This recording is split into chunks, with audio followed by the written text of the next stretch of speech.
That was Parangal Dance Company with the director over here on the side. You'll hear about him later. I just want to welcome you all to today's event. And that particular performance is really to conjure the celebration of the warrior spirit. And so we open up this dialogue, this event, with that powerful performance by Parangal Dance Company. Today is a quite very special day for us. I'm just really super thankful for Asian Art Museum. We're doing a partnership with them with this project, the AntingAnting project. And this particular event is called AntingAnting in Warrior Arts. So today we're just going to explore the history, the legacy, the relevance of indigenous warrior arts from the Philippines into what we know now as Filipino martial arts, or FMA.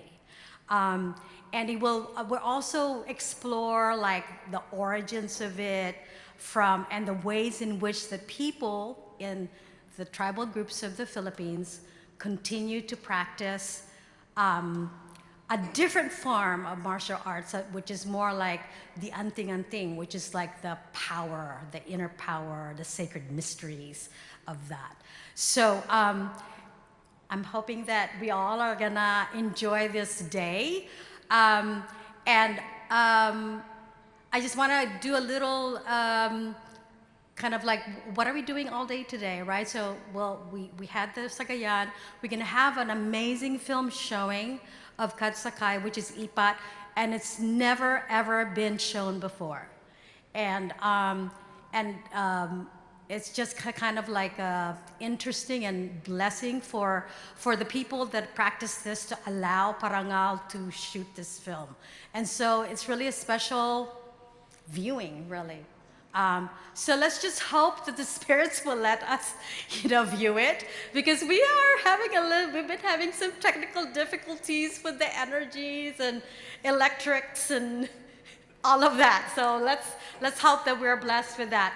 And then we'll have a little bit talk with Eric. We'll have a little break, and we'll convene again to have the contemporary practitioners of Filipino martial arts talk about what it is today and how it's relevant for them. And then we'll have a little discussion, and then we'll have demonstration of the actual ways to physically embody the power of indigenous warrior arts. So I would like to also bring up Indra, I think, right? No, Indra, you don't want to talk? Indra is really, yes. And I don't know, Allison, does Allison want to talk? No? Okay. But these are our people here at Asian Art Museum. It's been a year now, I think, that we're trying to get this. And just before I bring Eric up to introduce a little bit of the film, I just wanted to also let you know that tomorrow we're going to have a seminar on the practical use of martial arts at Legacy Studio. I think it's called Studio, Martial Arts Studio, in Daly City. So if you're interested in that, hit us up. You can also find that information in KULARTS-sf.org. All right, as you probably all know, Parangal is one of our treasures here in San Francisco, California, in the US, and in the world. I want to introduce Eric Solano. He's just a visionary that is really making some amazing movement forward in the connection between the diasporic people and the tribal people through the arts. So without any more anticipated talk to introducing Eric Solano.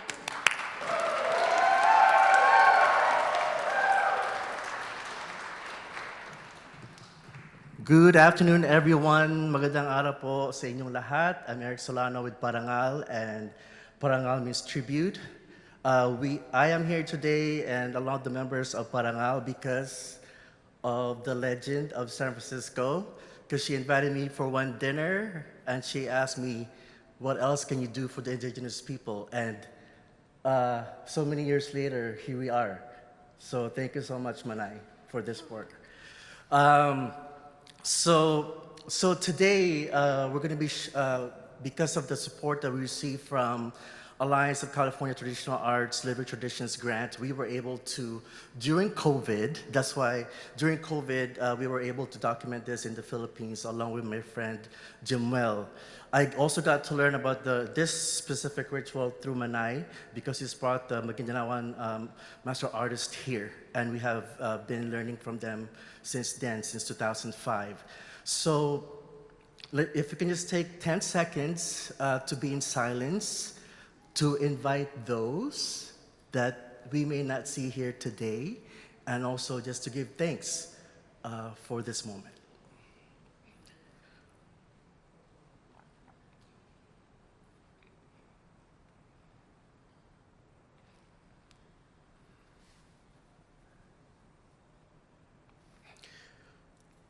Okay, thank you. So what you'll see today is called Ipat Akatsakay. Ipat for the Maguindanaoan, or the people of the flooded plains in Cotabato and in Mindanao area, is really a pre-Islamic ritual. So Katsakay is the highest branch of the Ipat that's being performed, and in the video you'll see two red towers, and what those are really represent the house or the dwelling places of the spirits that's invited into the ritual. So all you hear in this film is music. So if you feel something, that's our ancestors or the spirits saying hello. Don't be scared. Or if you feel like crying or some of you may be open to the spirit world, just let it be, and don't be afraid, because some of us who may have experienced this already may have that trigger. So just to give that preface for all of you.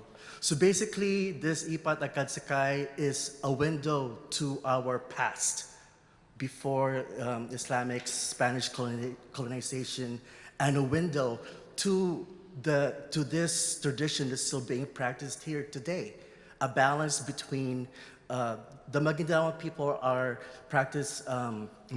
they're Muslim, they're moral, so they practice the Islamic faith. So there is a balance between the culture. We had to do this recording or the ritual at a specific time to make sure that also respects when it's time for prayers, when we did this recording. So it's a window to our past, to our present, and also to our culture bearers' legacy. Unfortunately, a couple months ago, Ismael passed away, who is the shaman, and the last dance that you'll see, which is part of what you saw here today, he's actually passed away 1 month after the documentary. So I felt like he was just waiting for us, for it to happen. So why are we showing you this film today? Because the indigenous people and also our elders just want the world to know that they are still here after all this time, throughout technology and even with today's struggles, that they have persevered. And also, so that way you seeing this for the first time will see what the real Ipat is of the Maguindanaoan people that's still being practiced today. And hopefully with this, you will get to experience what it means when we say you're connected. Or before, I used to just say dancing with ancestors. It probably only took me the last 2 years to really understand what that is. And when we see performers like here with Matt, Jasmine, and Justin, Jan, and John, yes, there are 5 people physically with us today. But through the music that you hear, even in the video, that's how the spirits, our ancestors, those that are dear to us, that's now watching over us, come back and join us in this really sacred space. So maraming salamat, Asian Art Museum, to Parangal and our culture bearers and community. Thank you so much for your help. And here is Ipa Katsakay being shown for the first time. Thank you. The film will be about 25 minutes. The ritual actually, it takes 3 days. So out of those 3 days, what you see is what we were allowed to film. There's a part that they have to go like this to the cameraman and all the other things that we couldn't, that we were not allowed to. But again, for the first time, they allowed us to record this. I think they knew something was coming, which I didn't. So, and now this film is here. The last dance that you'll see, the documentary, is our elders and also our culture bearers that we still learn from today, that because of them, we were able to perform this dance with you. So they are our master teachers, culture bearers. We have the legends here in the city, and there are us here as artists or cultural practitioners, meaning that we keep learning to create awareness and share with you these traditions and serve as a medium between our culture bearers, the Philippines, and the diaspora. Thank you so much.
Eric Solano and Parangal Dance Company. We're gonna have a short Q&A if you have any questions to ask of Eric.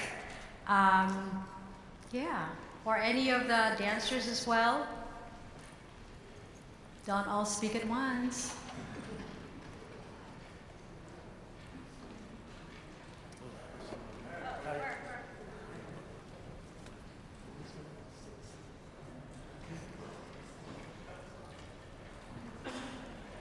Thank you. That was beautiful. Thank you. There was this moment I was curious about that I saw repeated where two people were holding each other's arms and there was this shaking. Yeah. And I was wondering if it was some kind of passing on or what that was about. Yes, during this part of the Ipat ritual, which is done pretty much almost every day until we send out the spirits back. So the first one that you saw when we're doing this handshake is gonna get more of an invitation to join the shaman into the dance. So as you can see, we follow the shaman while we are in the spirit room and then outside. The other part of it at the end is more like the spirits are now like saying goodbye and saying so far thank you to us and thanking us for our intentions. So that was the meaning of that. But for the entire time, when you see the shaman change from male to female clothing, she lays down, then he's already and he wakes up again. Then he's already with the spirits already at that time. So at that time, when we are then going around, we are then dancing already with the spirit and then connecting us with those that are in the presence of the shaman. Any other questions? Oh. Thank you. I just wanted to say it was pretty awesome, but us as spectators, like I see it, it was great, but I want to know, you were there in person. What did you feel in that moment? What did you feel in that entire moment? So yes, Ipat is probably one of the powerful ritual that I've experienced amongst the other rituals that I've attended with the other indigenous communities. So each of the communities have their own specific ritual. It really depends. So that's why I kind of prefaced earlier, just in case you feel something, they're saying hello. But it really depends how open you are and how you are in that moment. So it could be just you sitting there and just hearing everything, or you've already been also, touched or possessed with the spirits already. So it's very powerful. We were just talking about our recent one that we have attended.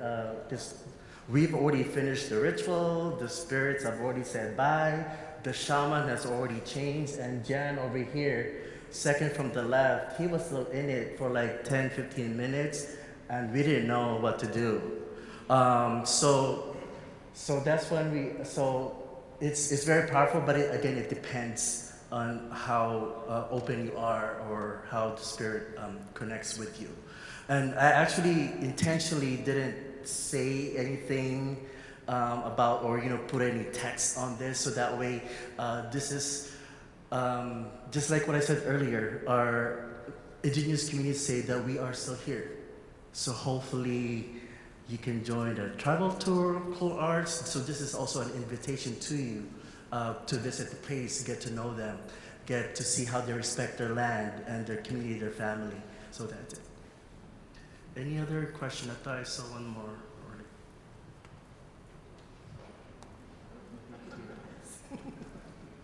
Hi, thank you.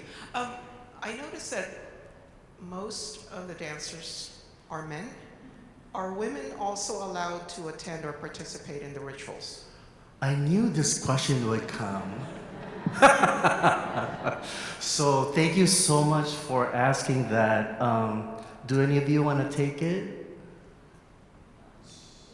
Okay. Because they've all been in it also. So, yeah. You hear me? Yep. Yeah? Okay. So the version that we actually just performed was more so for the festival. It's paying honor to the story of Prince Madunan and his two sons. So that's why there's a trio of Sagayan dancers. But when it comes to ritual, that's all free game. Once the spirit enters you, it doesn't matter if you're male or female, you have a strong spirit. So for the warrior spirit to be able to come during ritual, so you notice even there were some moments where, if you can harken back to some of the moments that we were doing, literally everyone was invited into that space to be able to move, because once the spirit enters you, then you have that energy. Thank you. Yay. Okay. Cool. But that energy just like comes right into your body, and then you're like, what do I do with all of this? What do I do? I have so much energy within me. The dance is gonna come out of you in that way. That movement is all of what we just performed. Sagayan starts with ritual, and Sagayan it's not discriminatory in that way when it comes to ritual. Any other questions? Yes. So, also by the way, the spirit is not going to come to you if you don't want it. It's not like, oh, that was that. No. You have control over it. You can even say, I don't want, I can't. So, I think that's like in the movies, right? In the movies, you just see people. No, that's not true. Yeah, and I also wanted to add more in regards to the question why it's always male and female. So as artists in a dance group, right, we perform. So each time we go to the indigenous communities, that's a question that we ask. What do you feel about if a female is doing a male part and a male is doing a female part? So there, for this specific one, so far, we actually tried to do it, but we weren't allowed to. Because I have interviews on my phone, but they said that traditionally, since time immemorial, this has always been done, just with the male and female. So, but I know that some of the family has also one of their kids she's great with dancing the Sagayan. So it's still a dialogue, a conversation, but it depends on the different indigenous community. Yes, go ahead, then they have the buts and the ifs, and those are the things as a dance company here, teaching also artists and in the diaspora, those are the things we have to know so that way we can teach responsibly. Yeah, this beautiful film. I was curious, I was noticing in the film and in the rituals that there was like most of it was dancing and movement, and I was just curious if there was one sole purpose of dance, or are there different purposes of dance throughout the ritual? Do you want me to answer that? Yeah, so who wants to answer? Go on. Like John said, you are going to move. The energy is like, okay, so if you put your hand in the socket, even if you go, I'm not gonna, it's electric. It's electricity, it's vibration, it's nature. So dance is critical, music is critical, the offerings are critical, because all of those things is to help you transcend this reality. And it's for 3 nights and 4 days. So can you imagine, we just did it for 25 minutes, and meanwhile, when we do ipat, you're literally, you get there. So yeah, dance is, sure. You said that the experience is to transcend reality, and I was wondering, what is the purpose of transcending reality? Oh, baby. It's not transcending reality. It's arriving in what is truly reality. Yeah. Beyond. Beyond. Any other questions? Okay. Not nearly as deep a previous question. I was just curious because all the dances here are primarily in gold, and I just noticed that a lot of the ceremony, the dances were in red, particularly that final dance. I wonder if there's a significance there. Can you do that? Gold and red are the colors. You wanna? Gold is the sun, Okay, right? so- what is your understanding? So in the Magindanaoan culture and tradition, there are 3 royal colors: the yellow, the red, and the green. However, when we are doing the ritual, you can think of it as the power of your cell phone. If you have the high bar, right, where you're fully connected, it's the yellow. Well, at least that's the way that they described it to us. And then it's the red, when you kind of halfway there in terms of your connection between yourself and the spirit, and then the green.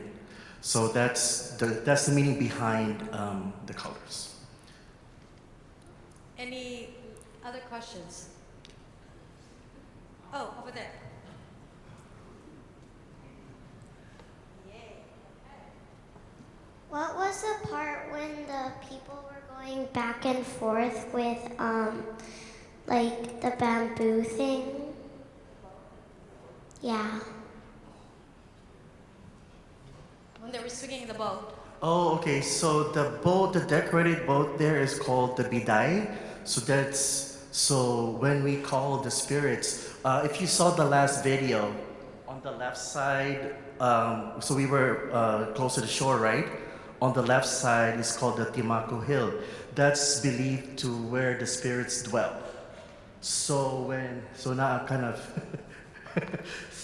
so when we do the opening ritual in the beginning, when you saw the flags, all those flags are a path for the spirits to come in, and that biday is where they are. So the first time that we bring the boat in, we're inviting, but then once we switch the direction of the boat, now we're kind of sending them back to where they have come from. So it's in a way the pathway for the spirits of coming in, joining us, and then sending them back after we have called them.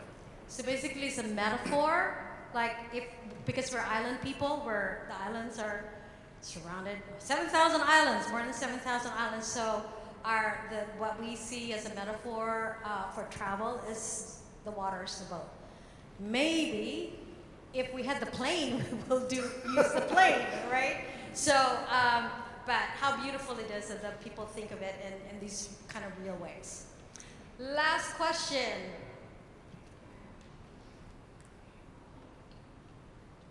Is there anything that the people receiving ipat have to prepare for before? I'll give that one, Manay. What? Okay, so for the ipat, for those that, because we just travel tour and we also do our own research, so we ask the culture bearers or the shaman what we have to prepare. So of course, all the things that you saw in the ritual, that's the money that we collect from everyone, so that way they can buy all the materials. What you saw here was just 3 nights and 4 days.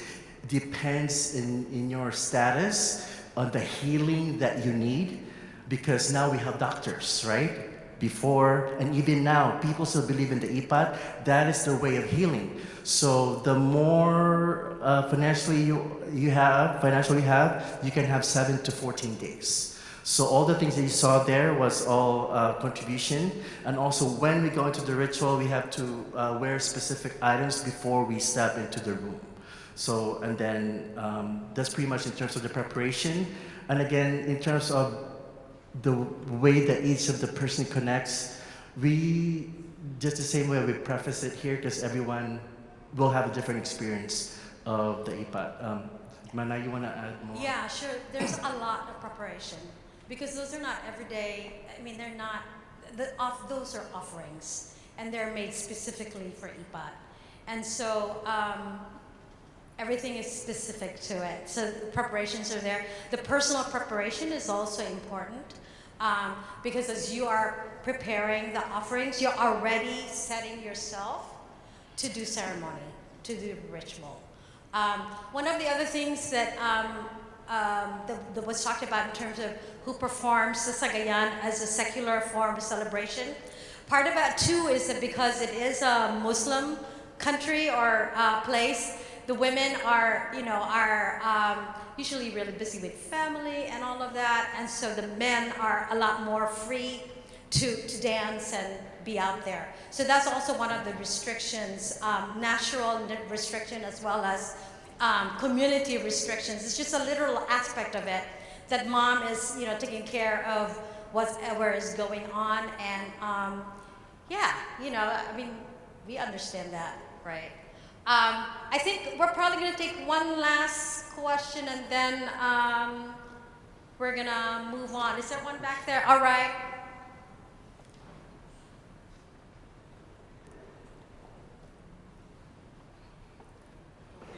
How does a young man and a young lady courtship? How is this courtship?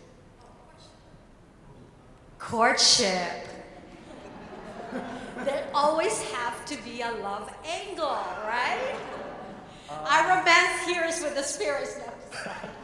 The courtship is not part of the ritual, but this is because we're still studying, but we haven't really gotten into this aspect of it. So I can't really say much about the courtship aspect since we're focused. Manong, that's a totally different program. And actually, Parangal has that in their performances. They have a show in October. You will see a lot of romance in that one. In all different tribes. So, yeah. Last words from our amazing performers. Yes, I'll do it at talk first. So on behalf of Parangal Dance Club, we'd like to thank you all for coming. Please make sure to stick around for the following demos. They're going to be amazing.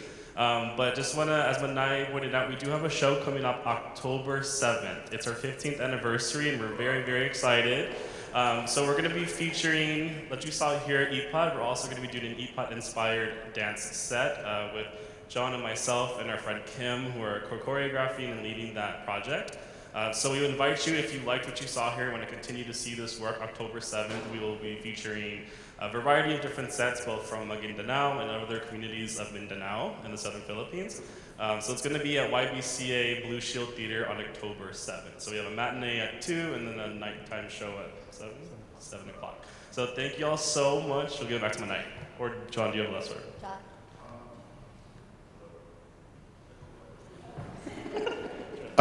Oh, no, we're good. I have 3 mics in front of me. Just last words is mainly just to pay respect back to our teachers. Like Eric mentioned before, this has been something that is multitudes of people, not just the people on the stage or the people here. So just to name a few, is Bapa Kalikot up there, Ismail, Ryan Mohammed, Faisal Manal, and all those folks who continue to work with us for the last almost 10 plus years of trying to develop this work, and to be able to witness it even for today has been an honor and a blessing to be able to share that with those who aren't here anymore. So I just wanted to give that respects to them. And also lastly, one of the things that we do in Parangal is, first, we are artists. We are not member of any of the indigenous communities. So a lot of the performances that we have learned, we've done, and still do, are really made for stage. So one of our efforts is bringing the living traditions. What that means is just like the Sagayan that you saw today, and hopefully you come to our show, you will see many of the living traditions that our culture bearers have taught us that we're trying to also keep alive here in San Francisco, in the US. So that's the core part of our work, in addition to entertainment, but also to educate the community just like you, and also connect you if anyone's interested. Everything that you saw and any of the things that you'll see in our show are all made by the indigenous communities, so that way that's our form of going back to preserve what they do, from the kids all the way to the adults. So thank you so much, Asian Art Museum, Parangal, Manay, thank you so much.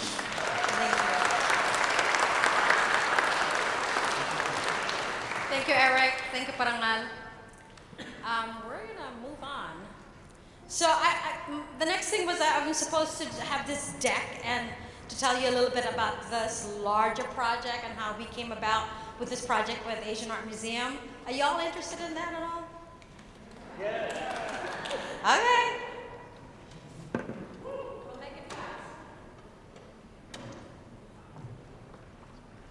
Okay. So this is the AntingAnting project. This is a larger project that encompasses this particular event. We had an event in March and an event tomorrow. Y'all are probably wondering, what is AntingAnting? It's power. Some of you would know it as amulets, charm, talisman, and it is in Tagalog. And I understand that in Java, there's also a word AntingAnting, which is similar to the meaning of the Filipino AntingAnting. So a person can also have personal connection to an AntingAnting, so it's not just an object. What is the project? So yeah, Asian Art Museum commissioned me to do this project. It's going to be an exploration of all of this, and so you are part of it now. And then we've also have a process that we've been going through and working with some of the folks in Mindanao in particular, with the Bangsamoro people, in possibly returning some of the objects that the museum has. We're having this, dialogue and collaboration and really just a better understanding, opening as to, because the museum has several number of items here. As you probably know, this has been a discussion globally around objects in different museums all over the world. And then the outcome, our final project is going to be here next year, January 27 and 28, and it's a performance. These are some of the samples, a sample of the contemporary works that the museum owns. Some of you might be familiar with Santiago Bose, and these are contemporary Filipino artists, and their inspiration using AntingAnting or sacred traditions. This is a quote that I think is so apt for a lot of us people in the diaspora. Yeah, we kind of see things and it seems familiar, and I think that's probably something that you saw with the film, but you can't quite get your mind into it. So this is our story, and I think the role of the artist, our role is try to take you and let you see a different perspective, and maybe something might resonate. These are some of the objects that I'm working with the museum to be inspired by the work, the ritual that we're going to be making in January. I don't know, I'm sure some of you are familiar. So that there is the Mary, which is a Christian. This one is the Bulol, which is from the northern part of the Philippines. Some people know it as the rice god. These are the rituals in the procession. So you have one that is from the north, the indigenous one, with the tribal communities and Ifugao people, and then you have, you know, folks in Luzon where they're also doing procession and ritual to Virgin Mary. Similar, but not quite. Here are some of the functional objects. These are 2 burial urns. I think it's still an installation right here. It's still an exhibit. And are they sacred? Of course they're sacred. These are the final resting place of ancestors. And so it's a little interesting that it's here being exhibited, because these are usually in caves. And I think that we're asking the question, is this the right thing to do? And I feel really, I guess the word is happy, right? That we are actually asking the question. And of course, these are the blades, and they become sacred because of their function and how they are close to the owners, the tribes, the traditions. Power objects, the binakol or the kusikos, these are to protection. I believe the museum also have this in their collection. And you actually see this all over. It almost feels like, you know, kind of the warpy, weird kind of thing from the 60s. But this is actually an ancient design by the ethnic people in northern Philippines. Oh, and then tomorrow we have you see that, all that. We have this amazing class, seminar all day, so please come. And we're good. Now I want to bring up our contemporary FMA practitioners. Are they here?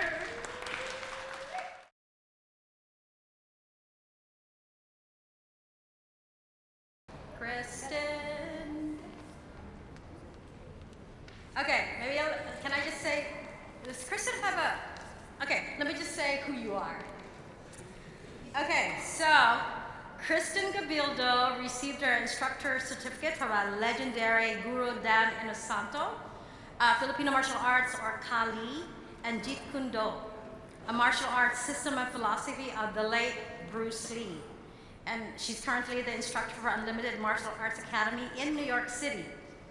She is the founder of Chrysalis Kali, a group of Filipinx women to explore Kali as an empowering mind, body, spirit practice. She believes that bodies hold our personal and collective histories, but through an intentional mind, body, and spirit practice, we can retell our stories based on healing and transformation. Guru Kristen Gabildo.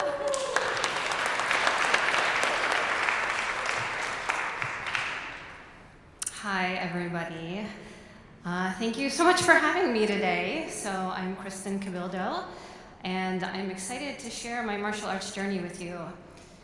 So growing up in a diverse family with a Filipino father, a mixed European mother, and adopted brothers in the Ukraine, I often grappled with questions of identity and belonging. These questions led me to dive deeper into my ancestry and to seek a stronger connection with my Filipino roots. But there was a significant event that played a crucial role in why I chose to train in the martial arts. It happened when I was just 4 years old, a traumatic incident involving one of my Filipino aunts, one of my titas, that shook my entire family. So I grew up with the belief that women who shared my size and appearance could be vulnerable to violence. I didn't want fear to hinder my experiences in the world, so I made a commitment to learn how to defend myself. Unfortunately, opportunities to learn martial arts were scarce where I grew up, especially for young girls at the time. So I explored other activities like dancing and various other sports until I reached college, where I had the chance to begin training. So I spent a few years studying Kung Fu, but it wasn't until my junior year of college during a trip to the Philippines that I discovered Filipino martial arts. To my surprise, I had no idea that this martial art was a part of my heritage. I wondered if Filipino martial arts could be a gateway to establish a stronger connection with my Filipino identity and perhaps fill in the missing pieces of myself and make me feel safer.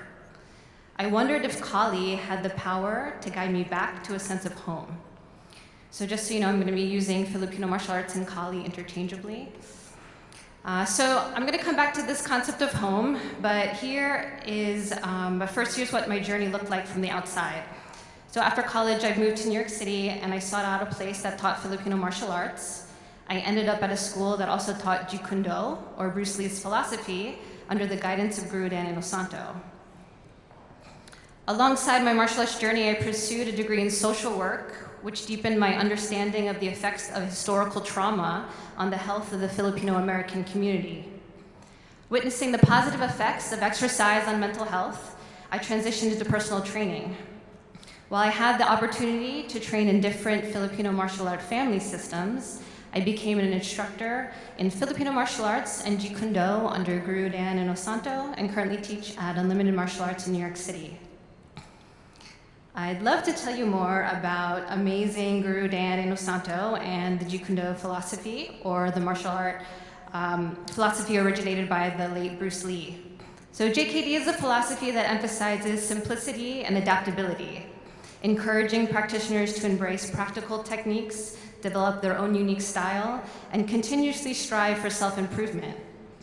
Guru Dan Inosanto played a crucial role in the evolution of JKD alongside Bruce Lee, introducing elements like weapon training, footwork, and grappling techniques. Inosanto's collaboration with Lee allowed for the incorporation of diverse influences from over 30 different Filipino martial art instructors. By promoting training in multiple disciplines, JKD cultivates well-rounded fighters capable of adapting to various situations. As a woman of smaller stature, I was drawn to JKD because it offered me the mindset and skills to survive and escape any situation. So my training extends beyond Kali to include boxing, Muay Thai kickboxing, Brazilian Jiu-Jitsu, and various other arts. But Guru Dan Inosanto's influence has revolutionized the world of martial arts. He's inspired me and others to see the practice of martial arts as a lifelong journey of growth and exploration. I have no doubt that this philosophy has shaped me, so I'm going to return to the question that led my inner journey. Can martial arts or Kali guide me back to a sense of home? But what exactly is home? Here I am, a second-generation individual living in the diaspora, raised in a multiracial ethnic family, straddling cultures, never feeling fully rooted in either. What defines home? Is it a physical place, a community, or an internal sense of belonging? Perhaps it encompasses all these aspects and more. But what does it mean to feel safe in the world? And what does it mean to feel safe or at home in one's body? So these questions have always felt intertwined, though I wasn't exactly sure how. So during my trip to the Philippines in 2015 with Alleluia, through Tribal Tour, an immersive experience of the arts in Mindanao, I experienced Ipat. So, as you know, this is a community ritual or a container for healing through movement and music. However, at that time, I remember during the ceremony feeling numb and guarded. It was as if I had built up walls around myself, unaware of how deeply armored I had become. This eye-opening encounter forced me to confront some uncomfortable truths.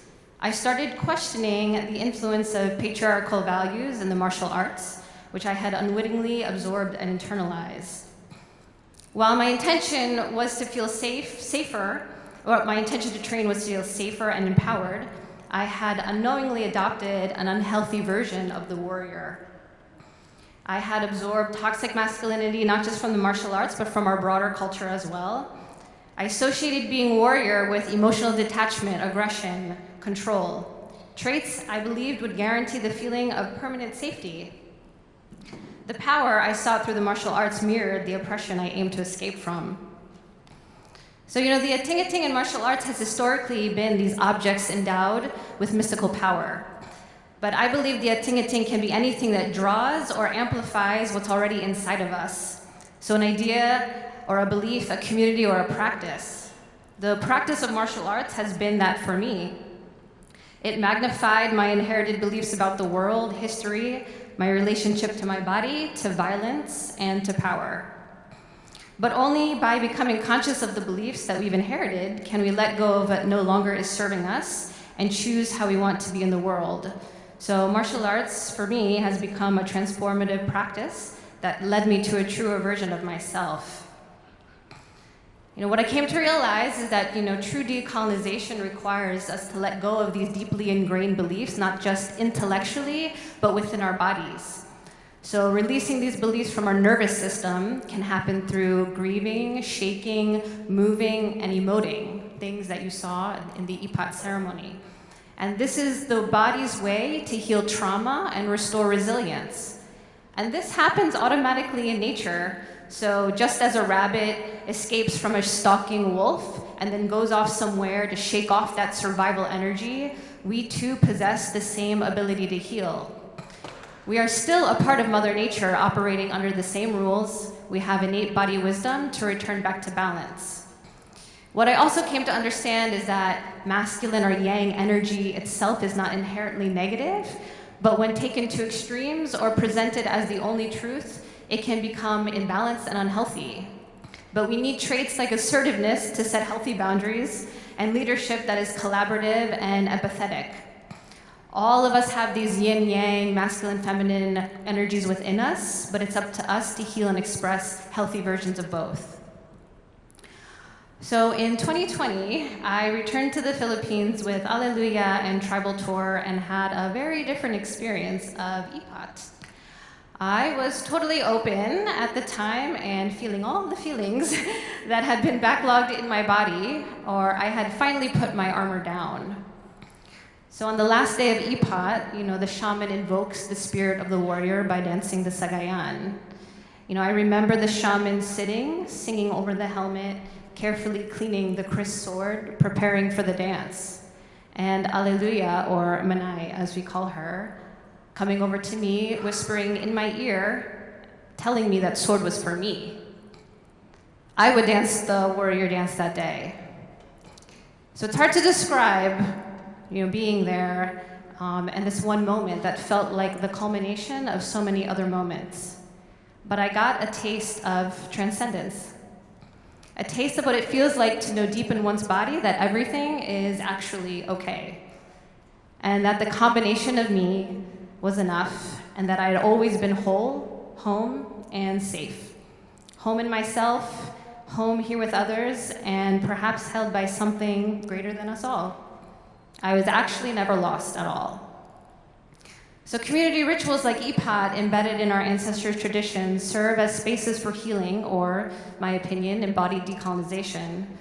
It's through the opportunity to release stored up survival energies via great grieving, shaking, laughing, movement, and music. And for me, that moment I had to dance the warrior dance, I rediscovered that my belonging extended beyond being solely Filipino, biracial, woman, or warrior. I was a part of the universal human experience. And though I'm a student of martial arts and have had many instructors, Mother Nature has always been my grandmaster, patiently waiting for me to learn her most fundamental lesson, to trust and surrender back into the flow of life. I know now that our warrior ancestors understood this deep wisdom, and it's wisdom that we're beginning to reclaim. After Ipat, I was told that women don't normally dance the sagayan. I doubt that I'll be the last, because when I started martial arts 22 years ago, there weren't many other girls either. But the warrior spirit is awakening in more and more folks, and if you're here today, then perhaps you've heard the call. So, in summary, martial arts can be an incredible journey of self-discovery and transcendence. For me, it's been transformative exploration of my identity, heritage, and the balance of masculine and feminine energies. It's led me to question and rise above the patriarchal influences embedded in both the practice and in our wider culture. By setting the intention to come home, martial arts has become my personal AntingAnting, a sacred connection to my roots, to the wisdom of my own body, to my power within, and to a sense of belonging that transcends boundaries. And this is what I hope to bring to others through the Chrysalis Kali Collective, which is my training group for Filipina, Filipinx women, femme, non-binary folk whose story might resonate with mine. Together, let us embody the warriors our ancestors always dreamed of.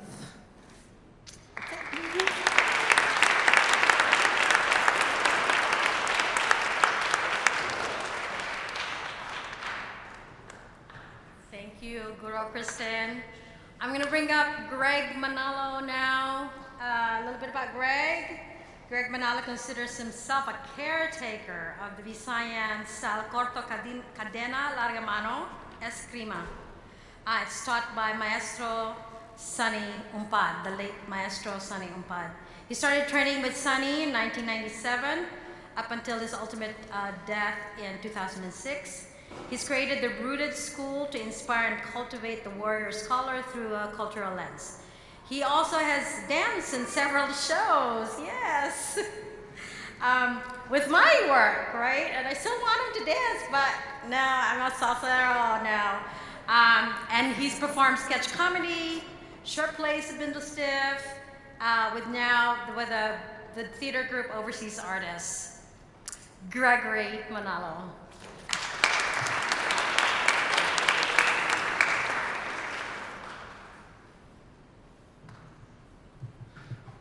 Hey y'all, thanks for sticking around and joining us. We really do appreciate it.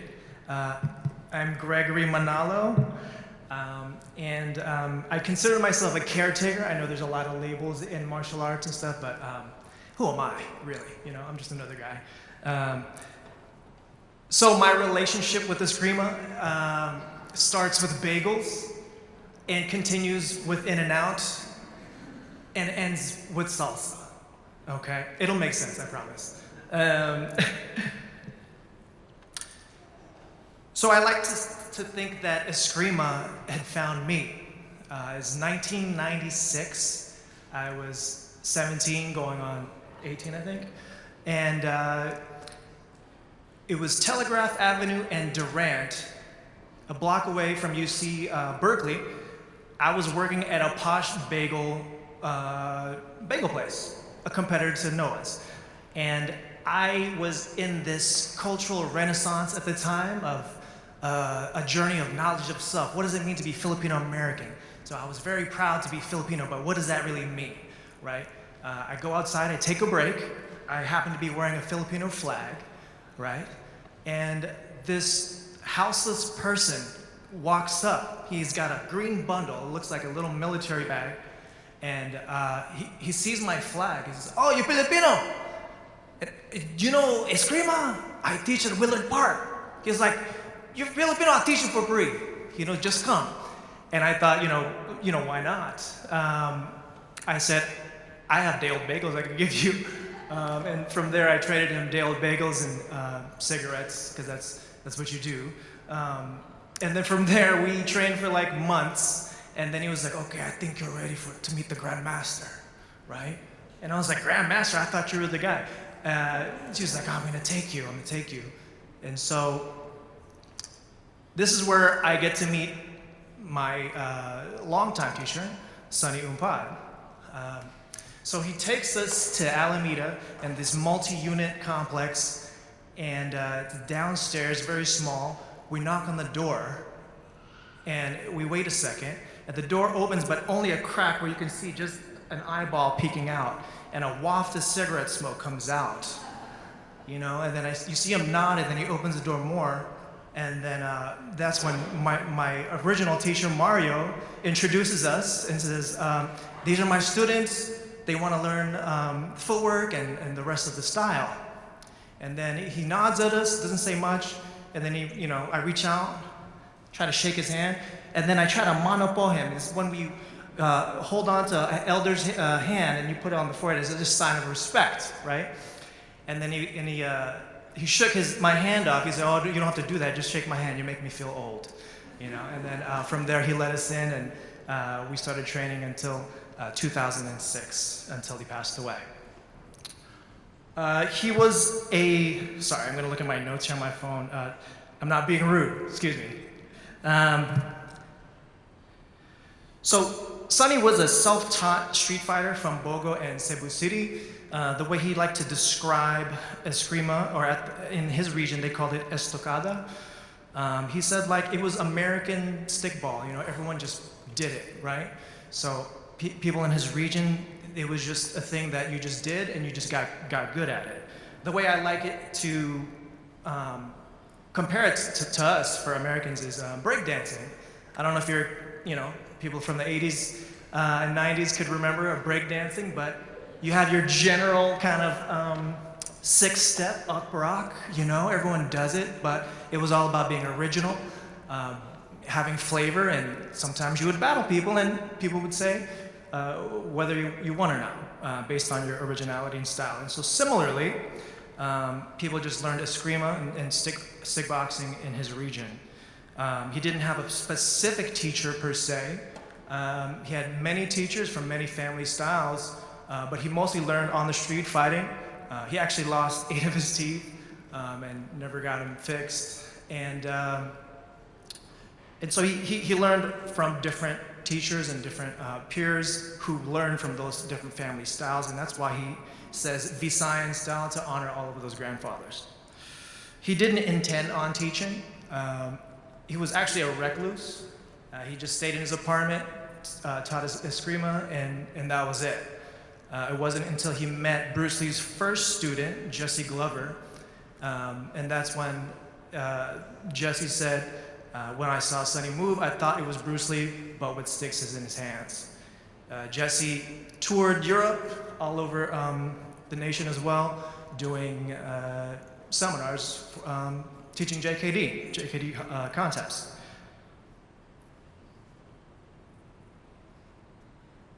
Okay, so what is Visayan style Corte Cadena Eskrima? Well, if we can whittle down what any kind of striking arts or, you know, stick boxing or sword play is, it's the idea of hitting and not getting hit. I mean, essentially, if you whittled it down, that's what it is, right? And since it's not necessarily a family traditional style, it's a very modern style, in which case it's not beholden to tradition in the sense of this is what it is and this is how it's going to be forever and ever. We were allowed to improve upon the design. If it worked and it worked better than the other stuff, then let's just do that. So we broke down the name. Visayan style honors the grandfathers. Corte Cadena refers to just the short range or close range, but conceptually, it also refers to this kind of continuous flow of striking. Another concept of Corte Cadena actually means direct path, and so there's multiple ideas around it. There were 3 generations of his students. I was part of the last generation, the 3rd generation, and that's where Largo Mano kind of comes in. Largo Mano being literally long range or long hand or long fist style. But that's when we incorporated more sword and footwork and this idea of pendulum, which I'll get to in a second. Sonny didn't explain or teach fighting or eskrima in this way, but this is kind of how I like to explain it. This 5 ways of attack is actually from JKD, Bruce Lee's system. And when you kind of break things down, you have these kinds of approaches to attacks. So you have a single direct attack, combination attack, hand immobilization attack, progressive indirect attack, and attack by draw. It's starting to get technical, so I'm sorry if I lose you here. But the level of attacks this system particularly focuses on is towards the kind of more complicated and technical style of progressive indirect attacks and the attacks by draw. I'll be able to demonstrate it after this. Which leads me to in and out. And this is kind of a cheeky thing. I never went to in and out. I'm vegetarian, but sorry to disappoint you all. But the idea of pendulum is essentially what everyone knows what a pendulum is. It's a kind of a tool. It goes in and out or forward and backward.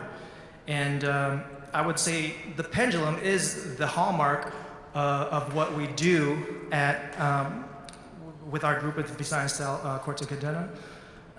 The idea of embodying this pendulum of in and out, essentially what it is just forward advancement and retreating. I'd like to show you a video, okay? Bear with me here. There it is. Oh, hey, that's me. Okay, hold on. So you can see that there's an actual pendulum that we're using, and it's a training tool, and Sonny kind of started using it because he didn't have a training partner in his apartment, so sometimes he would have to train on his own. It became a really good tool to help us manage distance and also focus on a particular target and learn how to evade and practice our footwork. There are 3 essential parts to what a pendulum might be.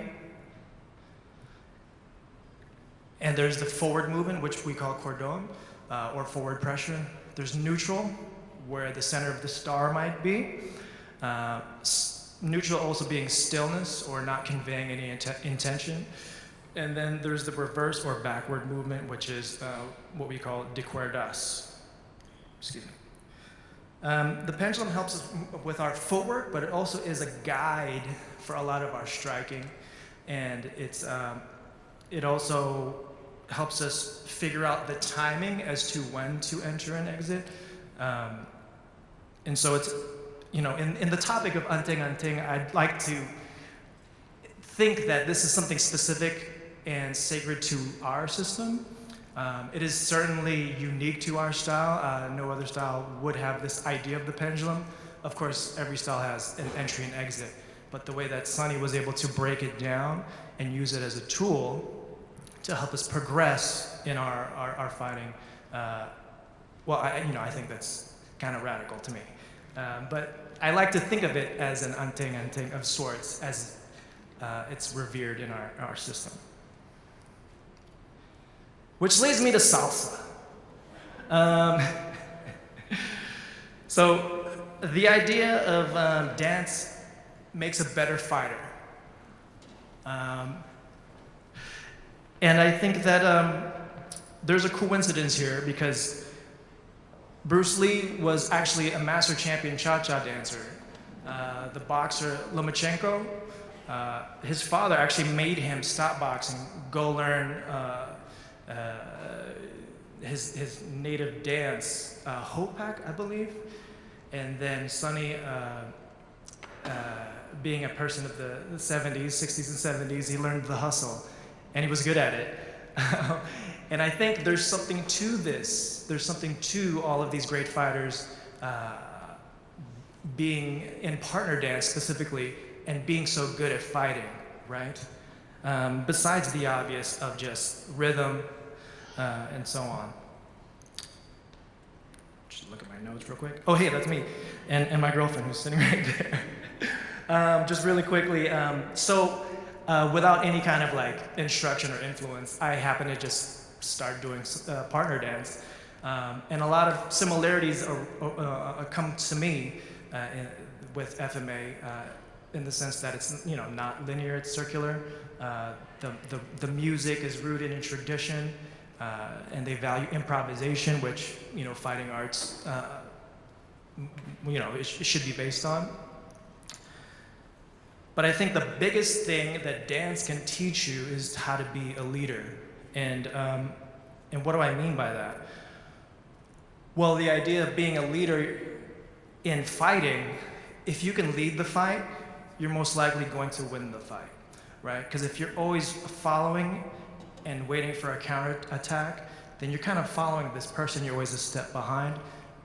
You're not, the chances are against you, is what I'm saying. So how do we utilize this pendulum, and what are these elements that help us become a better fighter? For me, I think these are the common things that fighting and dance, partner dance specifically, have in common. These elements of control. And these elements of control is what we master by utilizing the tool of the pendulum. In any kind of fighting situation or striking situation, you have to first manage space, the distance between you and the other person. The next puzzle that you have to solve is the time to get in and time to exit, the time to strike and the time to evade. The first two are the most important two, but the third and fourth are other factors if the fight draws out, which are angle and direction, where you take the fight, down to the ground, outside to the door, that sort of thing. And then the last one is pace, is whether you bombard them with relentless combinations, or if it's sport, then you kind of pace it out with a lulling on guard until you can pounce on the opponent. So it's essentially trying to train how to be at the right place at the right time.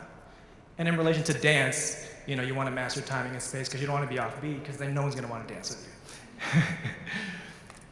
I think the biggest trait that you can learn in fur fighting and in relation to dance, partner dance specifically, is the idea of foresight. Kind of the highest levels of fighting, whether it's sport or on street, I think, is being able to anticipate what's going to happen next, right? That's if he doesn't ambush you in the first place. So these traits of being able to read, plan, and do, and having that loop by observing what's going on, will help you develop setups similar to like a billiard player setting up the other balls in place. You're better able to set up these traps, okay? And so it becomes more of a game of skill rather than a game of chance, or as the Brits would say, it's a battle of wits. So it's a more methodical approach to fighting. And when you're dancing with someone, you're not necessarily thinking in the moment, but you're setting up different sequences ahead. Cool. So just to wrap up, Sunny style is rooted in tradition, but thrives in innovation. It has 3 generations of iteration, and not necessarily one being obsolete, but just really traces and tracks his progression in his studies, where he was as a fighter. The pendulum is a tool that is revered by the 3rd generation students. And by implementing these tools, we can master the elements of control. Yes, and then studying fundamental fight principles is definitely beneficial to other parts of life. In my case, dancing salsa. And that's it. And there's my contact info. You can reach me there if you have any more questions or would like to see and maybe take a class. Yeah, thank you.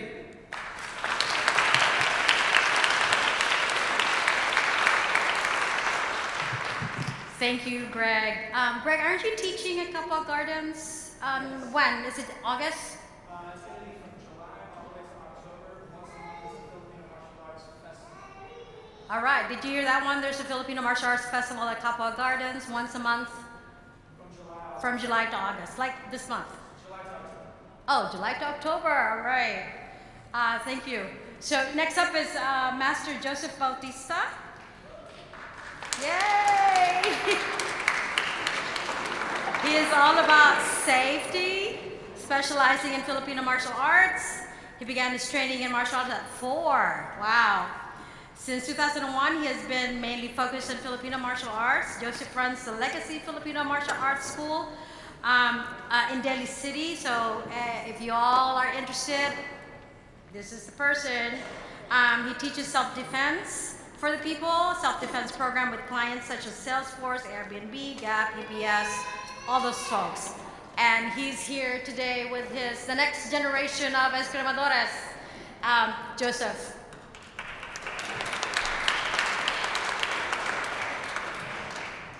All right, hello everyone. Good question. Can you hear me if I don't use the mic?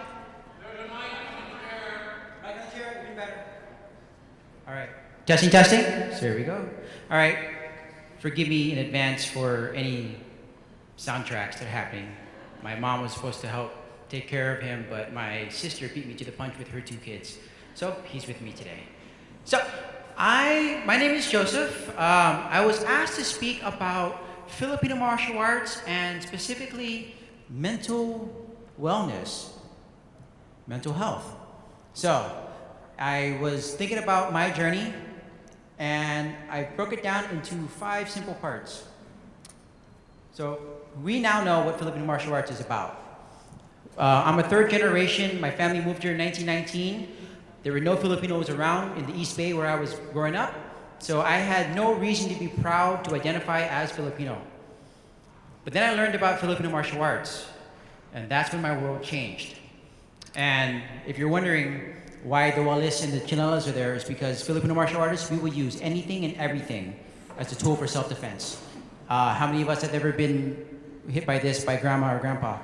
Plenty of us. That's what it is. So, first and foremost, for me, I grew up doing different martial arts, but there was always this void that I could never fill. And I could never explain what it was.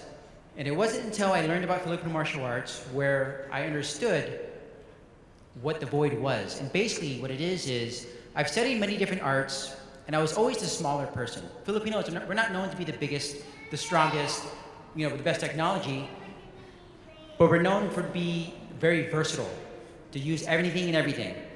And so that's what I loved about Filipino martial arts, is the fact that its self-defense practicality is used worldwide amongst military and law enforcement. A lot of people don't know that. A lot of people know nothing about, say, the Bolo Battalion, and how Douglas MacArthur was said on record saying, "He gave me 10,000 Filipinos, he can conquer the world." It's because of how versatile we are with how we fight. Okay? The other thing to me was the culture. I don't understand the language. I wasn't around a lot of Filipinos. So being around Filipino martial arts exposed me to a lot. A lot of the people I know today that are in baybayin, that are in dance, that are in tattooing, that are in the food, that are in the language, I met through Filipino martial arts. So it kind of connected me to my roots. And I'm trying to learn the language. And if you like history, a lot of people don't know that a lot of oral tradition within the Philippines was held together through oral tradition. Because when anyone came, they try to erase our history. So everything was passed down orally. So one oral tradition, even though it's highly debated, is that Filipino martial arts was hidden through dance during Spanish occupation. Another oral tradition is that it was created by a female. Another oral tradition is that the street games that are played in the Philippines were ways to help train kids to get ready for self-defense, right? A lot of people don't know that. So the health and fitness. When it comes to mental health, a lot of people have a void that they can't fill, right? And sometimes it comes down to just getting a physical outlet, which is why working out is some of the things that a lot of doctors say you should do, right? Because when you have a physical outlet and you have sticks swinging at you, you can't think about any other problems. You have to focus right here, right now, right? When you're hitting a heavy bag, right? Or you're sparring with a partner, it's a healthy outlet. No way around it, okay? So when it comes to the physical end of Filipino martial arts, a lot of people think it's just sticks, but we do more than just sticks. We do from sticks all the way to empty hands, to pinching, to biting, okay? And the other thing is, a lot of people, if you YouTube TED Talk, Filipino martial arts, there are researchers showing that if you train Filipino martial arts, it works both sides of the brain, the left and the right, because we're using both left and right hands. And it actually helps fight off dementia. Now, a huge thing is the community. Everyone wants to have a sense of belonging, wants to have a place to be. You like cheers, everyone knows your name, so to speak, right? So Filipino martial arts gave me a place where I was able to identify and be happy and be proud of being Filipino. Because I was welcomed in, even though I don't understand the language, I don't know a lot of the history, but I'm trying. I'll screw up the language when I'm speaking about it. But when it comes to the community, as long as you give a honest, good effort, you will be accepted. Pride. A lot of people don't know that a lot of the Hollywood movies nowadays use Filipino martial arts. A lot of people think it's Kung Fu, Krav Maga, or Muay Thai, or whatever the case may be. A lot of people don't know that one of the first Hollywood movies was Bruce Lee, Enter the Dragon. Right? All the way up until now. So imagine being someone in my position where you grow up, third generation, was pretty much chastised by other Filipinos because you don't understand the language, you don't understand, a lot of the cultures. And then to understand that, wow, we are actually starting to get to the main stage of TV, movies, right? And people are knowing them, like Manny Pacquiao, right? That does something for your psyche. It really helps out with being happy with who you are. So I kind of sum it up this way. Filipino martial arts was there for us in the past. Without it, we probably wouldn't have a lot of the cultures and traditions that we have today. It helped preserve who we are today. That's during wartime. Today is not wartime. So today, Filipino martial arts can really help out with mental well-being because it gives you that outlet. It gives you the community that a lot of people need. A lot of people need that sense of belonging. And it gives you connection to your roots for those that are looking for that, okay? Health, super important. If you want a good workout, martial arts is one of the best ways to go, right? And self-defense is one of the best things to do because it's kind of like insurance. You don't want to have to use it, but you want to have it if it's needed, kind of a thing, okay? So when it comes to Filipino martial arts, I personally believe that it is one of the greatest gems that comes from the Philippines that gives us access to anything and everything we want. In my 23 years of being around Filipino martial arts, I have been exposed to almost every sense of the culture and have been connected to anyone that is within the culture so that if anyone here wants to learn more about, say, dancing, tattooing, the writing, anything in the Filipino culture, you should ask some of the cultural bearers that are here today. That way you can dive into it. And what it is the mental health, again, is to be able to have something that you look forward to, something that you love doing. That's what a lot of people need today. A lot of people need something to love, to be loved by, and something to look forward to. And Filipino martial arts has provided all that and more for me personally, and I know that there's plenty of people in this room that can say the same thing, okay? So that is my presentation. Any questions, feel free to reach out to me, Legacy Filipino Martial Arts, and later today we'll be doing demonstrations, okay? Yeah, thank you.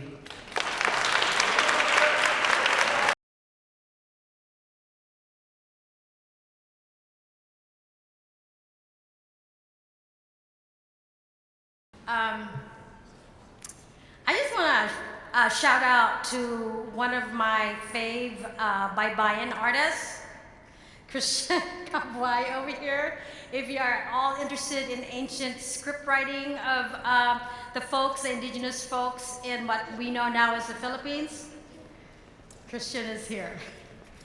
We're going to continue. Our next speaker, Franz Jundes, is a third-generation escrimador, one of the founding instruction of SPMA, and taught Eskrima for free in the Soma for over a decade under Combate Eskrima Original. He was mentored by FMA historians Orvi Jundes, Style Ala, and Romeo Macapagal. He was trained in Tausug and Yakan arts under Sali Nagarajan and Haji Yashir Tanajalan. Franz Jundes.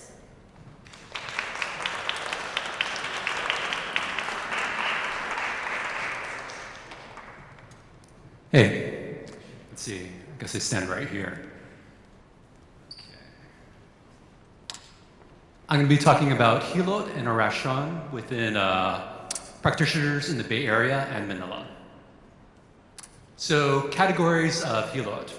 We have our herbalists, we have our faith healers, we have our hands-on masseuses, our midwives, and then our diagnosticians, our diviners. An example of a herbalist would be my maternal grandmother, who would use garlic for anything from headaches to common colds. I was just thinking of an experience that my brother had with one of the leaders of one of the nonprofits in the 90s in Soma. I'm just going to call her Tita X. And in addition to running a nonprofit in Soma, she was also among the Hilot, and she could do extraction. And the way she would do it is she would manually suck out the ailment with her mouth. So one time in the office, my brother was experiencing cramps, which is going to be in multiple stories. And Tita X started manually extracting with her mouth the pain from his stomach. And when that happened, she was bent over him, there behind her desk, and another coworker came in. Very embarrassed, and they both laughed it off. Some of you know who Tita X is. For Magahilot, that could be anything from nerve manipulation, deep tissue massage, bone setting. One of the premier Magihilots in the States was Manong Sam Tenencia. And it was known that if you were at a tournament and Manong Sam was there, if you dislocated your shoulder, he could pop it back in and you could still fight and possibly win the same day. In terms of diviners, an example of that would be Manong Regino Illustrissimo in Stockton. And he had a method where he would palpate the top of your head and feel the temperature to determine whether or not you were cool-headed or hot-headed. And based on that, he determined whether or not it was appropriate to teach you a Eskrima. Okay, so Agripino, Gendis, and Manong Badong. This is a picture of some of my grandfather's belongings. This is a multi-node rattan stick. In the Philippines, rattan sticks became the safety tool for practice. Multi-node is denser and it's only used for fighting. And most of my grandfather's sticks would be covered in crucifix. In the middle is a buntot pagi, which is a stingray tail. And in the Philippines, this is what we use to fight Philippine vampires, what we call aswang. This would be equivalent for Western vampires of garlic or a steak. And aswang is an explanation. Aswang eat viscera. This is like a mythological creature. So they eat your internal organs, or they would eat an unborn fetus. So it is a cultural explanation for why someone might lose a child. So a bundok pagi is something you'd keep in your house if you would want a childbirth without complications. And then to the very right is a Bible where, to this day, this is where I keep all of my grandfather's prayers and prayers from other escrimadores. So, Agripino Gendis. I think now that I've said his belongings, I will jump to Manong Badong. Manong Badong was our family hilot. I think he was at most of our family gatherings from maybe 92 to 96, and he was an Ilocano folk shaman. One of my standout memories of Manong Badong was when he performed an exorcism during Christmas.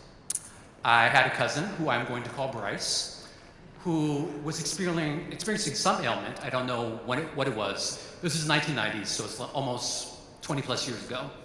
Manong Badong proceeded to put feathers in between the webbing of each of his fingers and toes. And my cousin proceeded to feel pain in each of those areas, which was framed as the ailment leaving the body.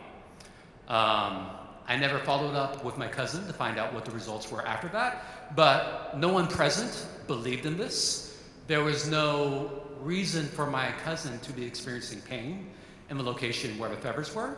But this is like a pre-colonial tradition that Manong Badong was still practicing. Another thing that Manong Badong had was he would inscribe orasyon, which are incantation, onto prayer diagrams, which were then put over the entrances of everywhere in my grandparents' house. So to enter my grandfather's home, you would have to go through a gate, which would lead to a door. You'd go through a hallway, you'd go up the stairs, you'd have to touch this, a portrait of Jesus, make the sign of a cross, and then you would meet the final gate, which was covered in incantations. So it's basically a fortress to ward off evil spirits. And that was something that they got from Manong Badong. Also, when my brother went on his first Eskrima trip to the Philippines in 1992, him and his teacher were given AntingAnting from my grandfather, which we believe may have come from Manong Badong, to kind of protect them from some of the things they might meet in the Philippines, or that's other escrimadores or bad spirits. Okay, this is Tatay Jose Mina, also known as Jumping Joe Mina. because he was quite short and he liked to hit you in the head. So he would always jump.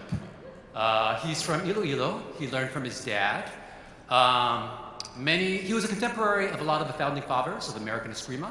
So in the 1930s, in the Tondo docks, he was a co-worker and a friend of Anjo Cabales, who founded the first school in Stockton in the United States, and Flora Villabril, who was a champion prize fighter in Hawaii. My memory of Tatay Mina doing healing, which is another story about my brother having cramps. During this trip in the Philippines, in the mornings we trained with Tatang Ilustrismo, and then in the afternoons we would train with Tatay Mina. And in the morning, Tatang had worked on my brother's ailment. And not wanting to be one up, Tatay Mina was like, I can do that too. So we were at his home in Tondo, and his method was coconut oil with herbs of his own design. He would put that over the area, and then he would lay his hands. And my brother reported feeling warmth and heating in the area. And then afterwards, he would point to a picture of Jesus and said, thank him, not me. And then the instructions was not to take a shower within 24 hours, which is a common instruction after getting Mangahilot. Antonio Tatang Ilustrismo. This was one of the oldest escrimadores in Manila, born somewhere between 1899 and 1904. When I met him, he was legally blind. He could no longer see objects, but he knew where you were in space. I once asked Tatang to autograph a book, and he disarmed the pen, not knowing it was not a knife. He could sense location.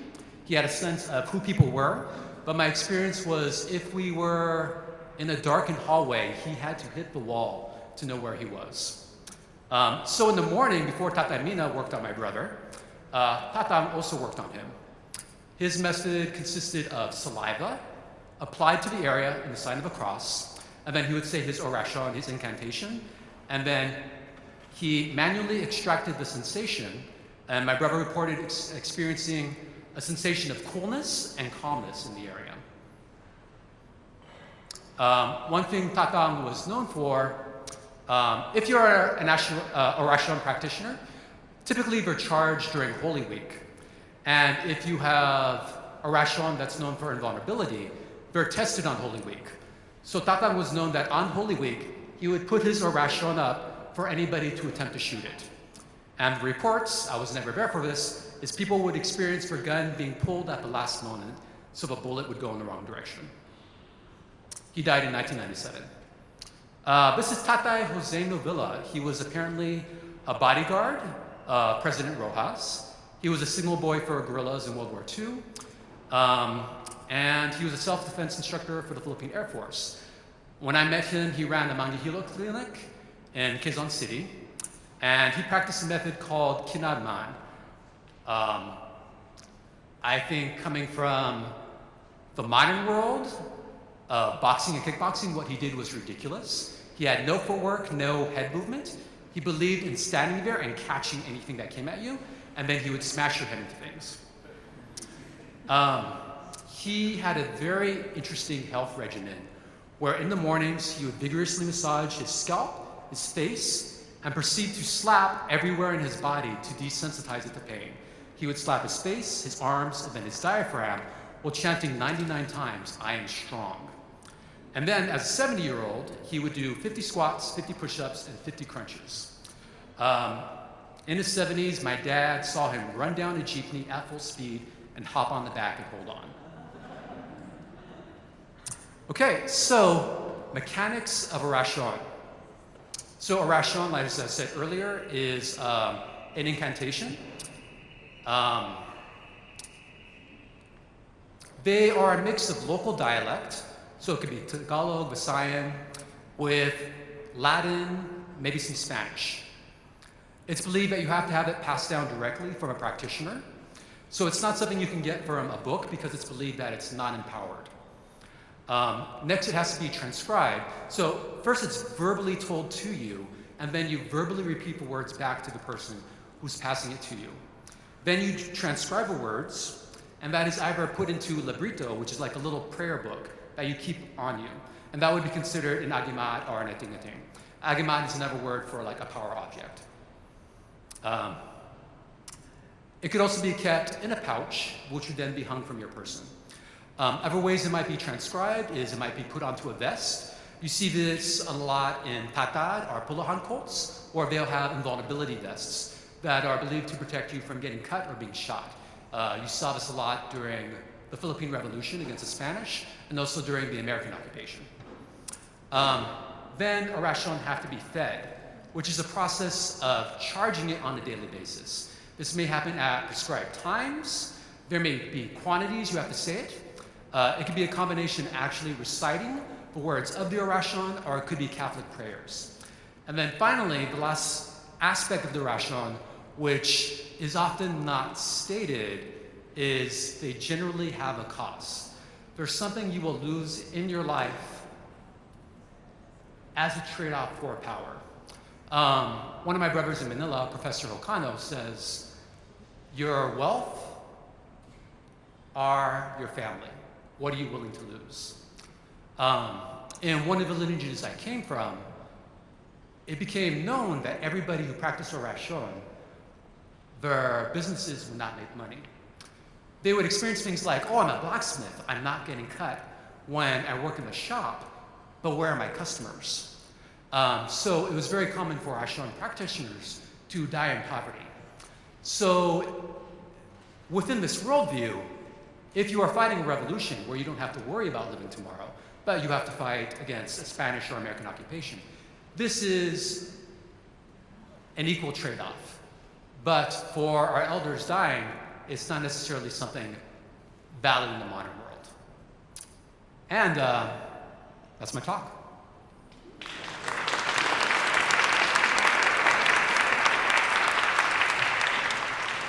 So the lesson is don't get oración now because you're gonna have to pay for it.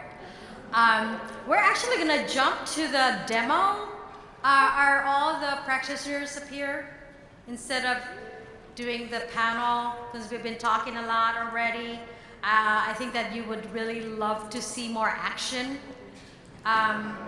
Yeah, Greg, Kristen, Franz, Joseph, Gabe.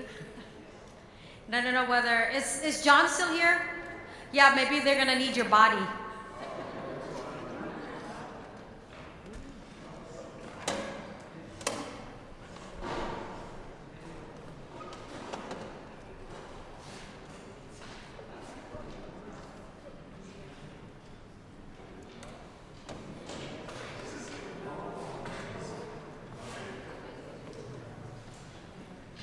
Who's up?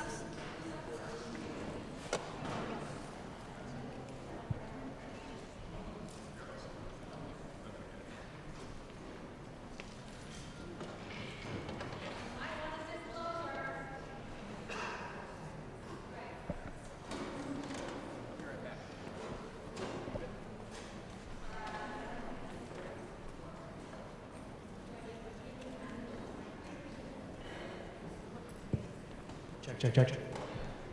Hi again, everybody.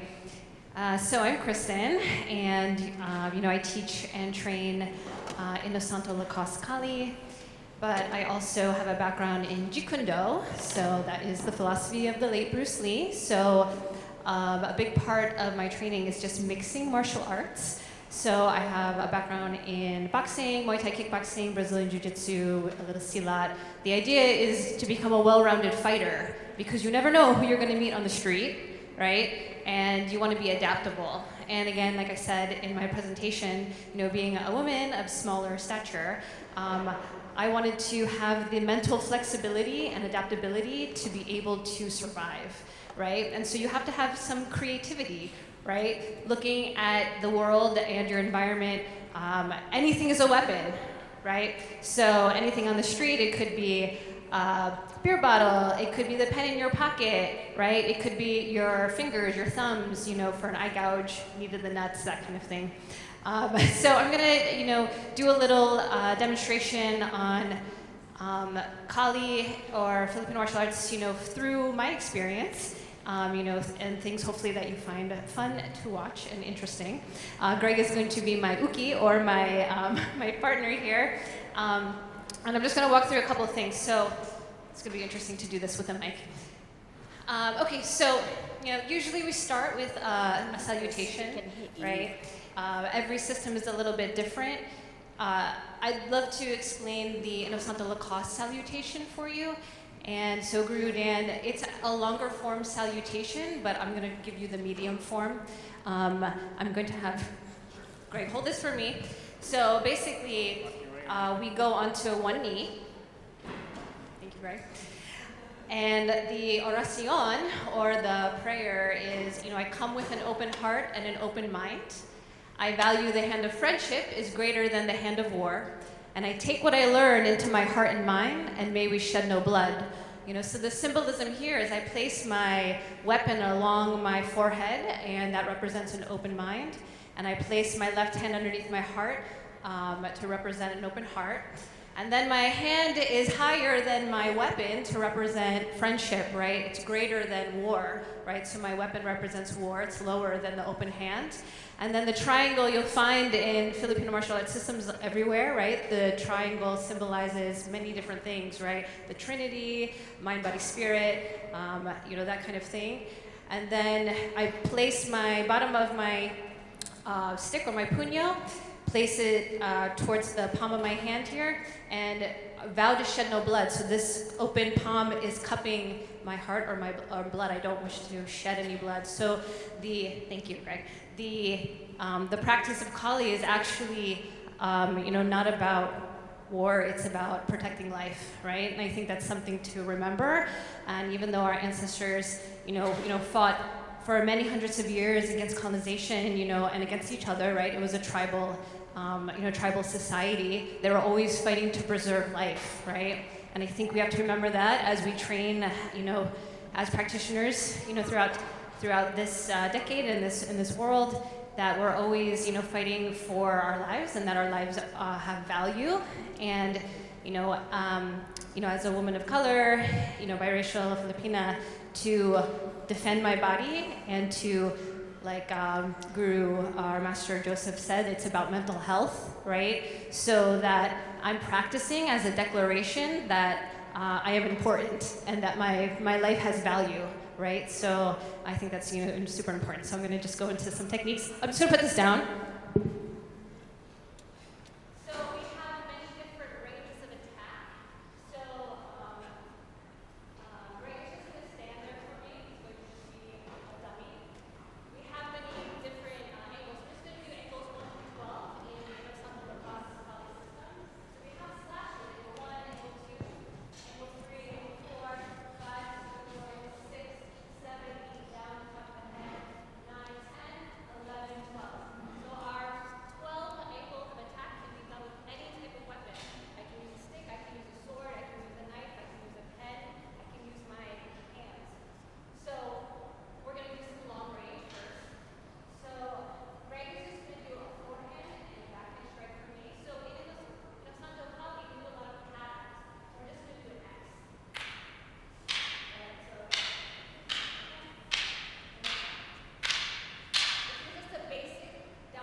stick, we have double stick. Again, the idea is to have mental flexibility, anything with the weapon. But we do have double stick patterns, right? Or sinawali, which means to weave, unweave. So this is what everyone should look at that TED Talk. It's called cognitive poly. So moving the stick across the body really allows the brain to have, good exercise and longevity. So I'm going to do a double stick drill that we use to track multiple opponents, right? Because if you're in a situation, might be not one person attacking you, but you have multiple attackers, right? So you still have to train that way. Okay, so have you maybe both in the line here? So usually they would build this drill too, but because you work with different styles, I'm just gonna hold this target. So in my system, we call these the saints. As you can see, the influence of Catholicism, right? What I'm gonna do is there are many different beginnings to this drill, but because I'm small, I like to use all my body movement. So I'm gonna have a double stick here. So I'm gonna come in. I can high, low, I come here. 1, 2, 3. So the idea is that, again, using my body, I can high, I can hit low, I turn, another attacker here. 1, 2, 3, high, low, turn. So training multiple attackers. So another drill.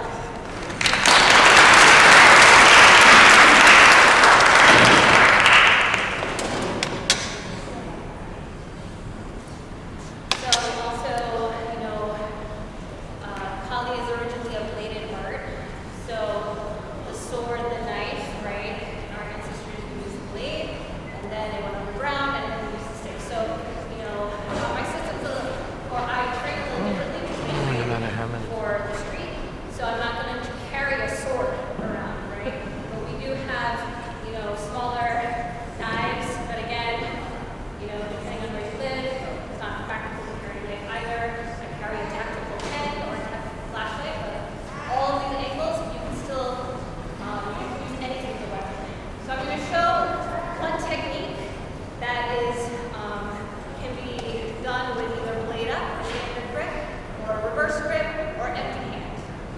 Okay, so Greg is just going to throw an angle 1. So I'm going to cut the knife here. I'm going to come in for we call this defanging the snake, or cutting on the inside of the forearm. That's where all of the ligaments or tendons are, and he would drop his blade here. And I would go for this one, go for a cut. Come in, and then done. So that's the first one.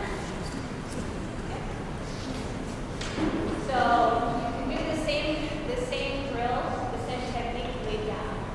All right, so we're still going to throw it in one here, still overhead. We're still going for the same. Disarm here, cut. And then if I don't have a blade, then you still have a blade. I can still do the same technique. Hit. I go, I can do this one here. Hit. Right? And so, say I wanted to take the blade I can still go for now this arm. Say I don't want to hurt him, but I do want to take him hostage. And now, give me the money. Right? There are multiple attackers, but I have so different ranges, different weapons.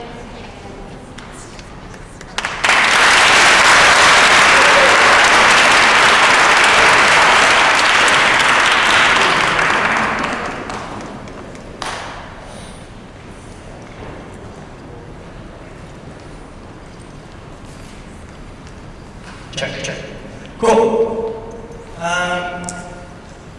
That was awesome.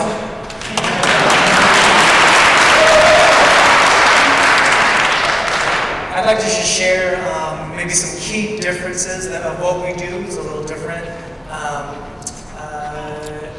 So going back to the pendulum and what what we do with the pendulum. Maybe we can start doing that first. I'm going to attempt to talk and move at the same time. We'll see how it goes. So, first we'll start off in a neutral position, and this is kind of there's an actor's neutral, there's a dancer's neutral, and I like to believe in fighting there's also just a fighter's neutral.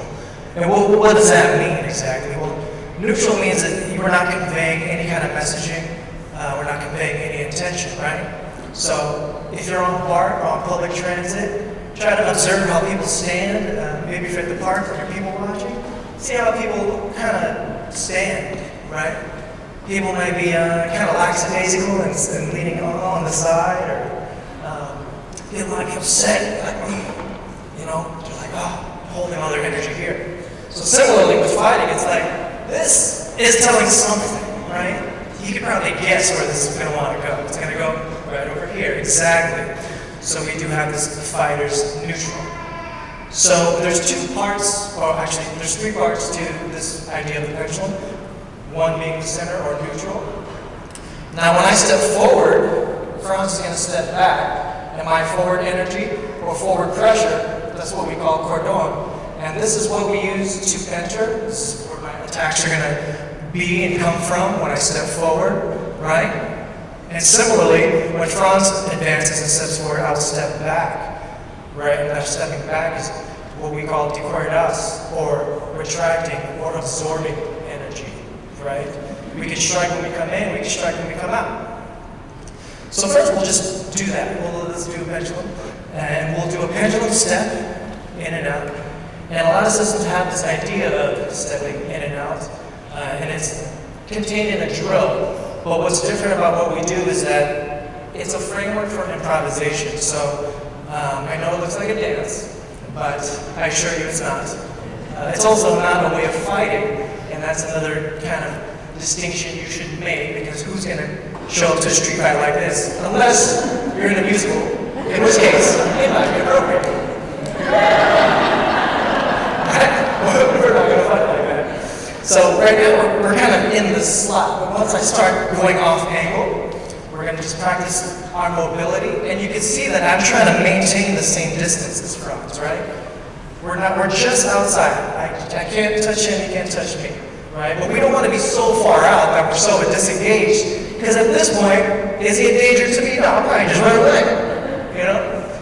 So, if we're going to engage in this idea of sword play or stick boxing, we want to be just at the outer reaches of being in range or being in danger and out of danger, right? Because otherwise, how are we going to know how to solve this problem of hitting and not getting hit, right? So this is the tool that we use. So when we step in the pendulum, I will strike now, but I will be just out of range, and vice versa. And once we start moving around, right now we're just getting an idea of space and distance. I'm too far to be dangerous, and he's too far to be dangerous. But I'm also practicing my mobility in the space. If I go right, he'll follow, and if I go left, he'll follow, right? Usually want to keep it at an even pace, because then if it starts to speed up, then it becomes more of a spar, it becomes more competitive, and to be a good training partner is to help the other training partner. It's a mutually beneficial kind of drill, okay? So how do we actually start engaging? We slowly start making contact with the sword. Right now we're not necessarily blocking, we're just kind of deflecting, right? But it is a way to defend ourselves from not getting hit. I will deflect. Sometimes if I'm too close, I may have to block force to force. But ideally, I would deflect the sword and preserve my blade's edge, right? So going back to, thanks Franz, going back to the idea of the 5 ways of attack, right? What you see here is just single direct attack. The first kind of offering, I'm going to try to reach you, you're going to try to reach me.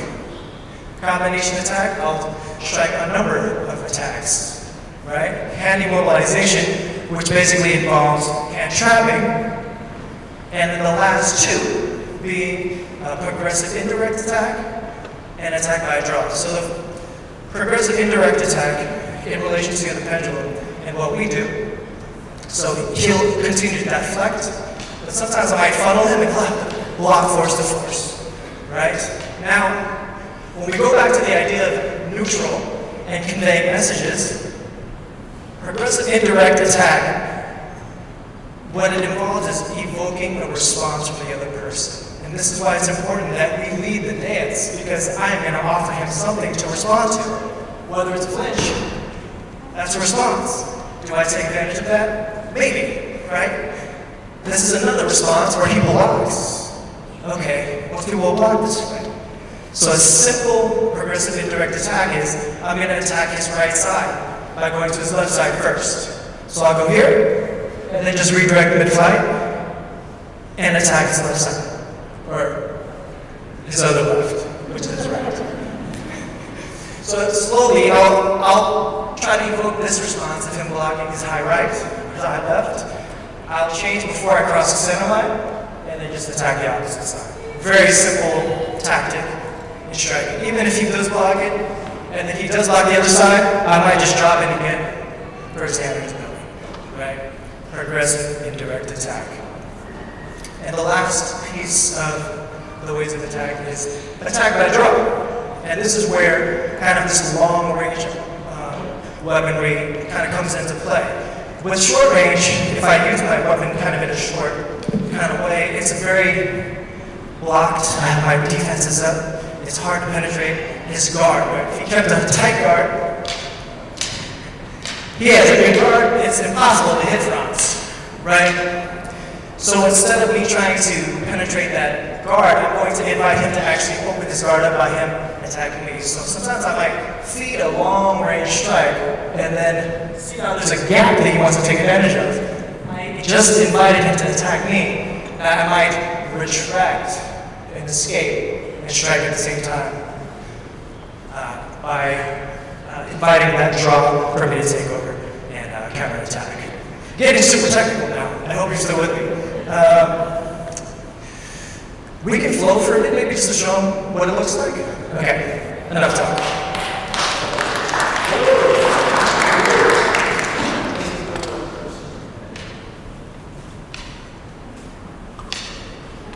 Right now we're going to be kind of flowing in this kind of complicit way, right? It's a very friendly, like, okay, I'm going to throw what you throw it, we're going to block. We're not really sparring in that sense.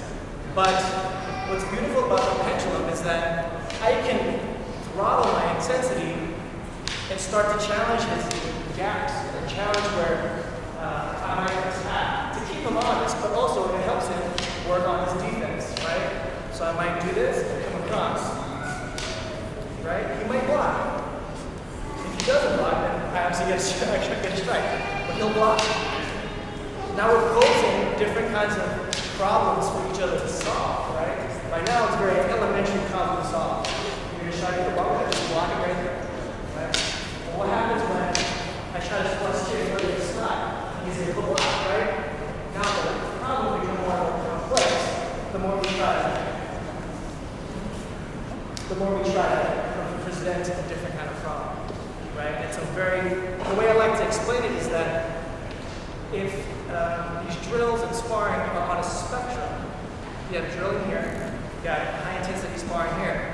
We have this tool of the pendulum that's in the middle that we can throttle between drilling an idea and then testing it by throttling it. All right, super, super technical. Thank you for being with me.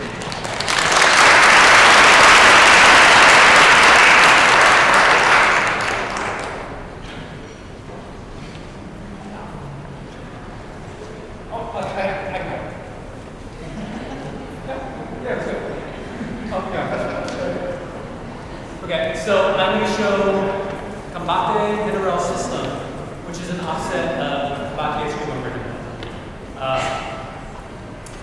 First, I'm going to show a striking system. There's 5 forms of striking that kind of embody different movement idioms for the Philippines from different regions. So there's our standard, that's going to apply on Rick's body. There's our 1, 2, 3, 4, 5, 6, 7, 8, 9, 10, 11, 12, and there's a bonus. We have a close striking system. 6, 7, 8, 9, 10, 11, 12. Bonus. There is wide method. 1, 2, 3, 4, 5, 6, 7, 8, 9, 10, 11, 12. Bonus. There's pressing through. 1, 2, 3, 4, 5, 6, 7, 8, 9, 10, 12. And bonus. The master's level. 2, 3, 4, 5, 6, 7, 8, 9, 10, 11, 12, and bonus. So next I'm going to show what we call the fencing drill, which is our intro to linear range management. So this first begins with contact. We're going to feed to each other's triceps and horizontal strikes. And touch is one way to determine measurement. So I can feed to Gray. Gray is going to deflect with a flat blade. And then he's going to feed me either forehand or backhand to my tricep. So we're getting both kinesthetic stimuli from the clap and what we're getting either side. So from that we're determining, that is the length of my left strike. The next step is that we're going to move just past the length of the strike. Something I'll say about bolos during the Roman era. The cost of a bolo during the Spanish era was equal to 1 month's wages. That's not including the time of the year that he spent in the Spanish employ building forts and churches. So if you were to damage your bolo, that's not even considered a sword, which are pricier. You're basically losing 1 to 2 months' worth of work. So this is also coming from the vantage point of this is something precious that you want to preserve. So when my opponent strikes, I'm removing even the ability to touch my sword. The next step is the angle.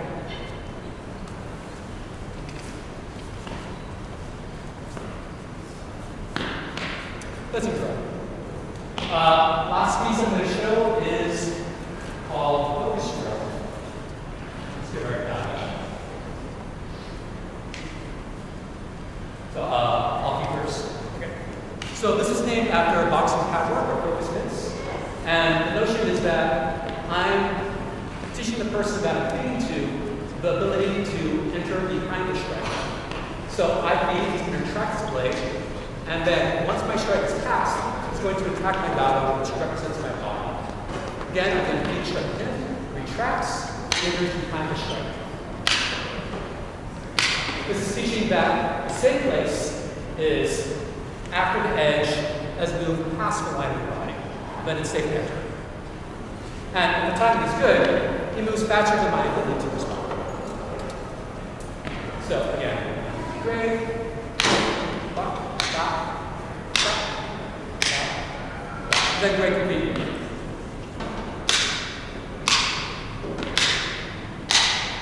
There you go.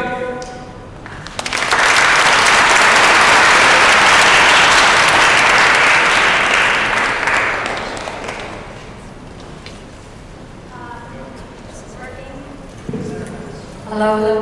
Before we have Joseph, I just want to shout out to Master Joel Monitas from the Bahala Club Martial Arts in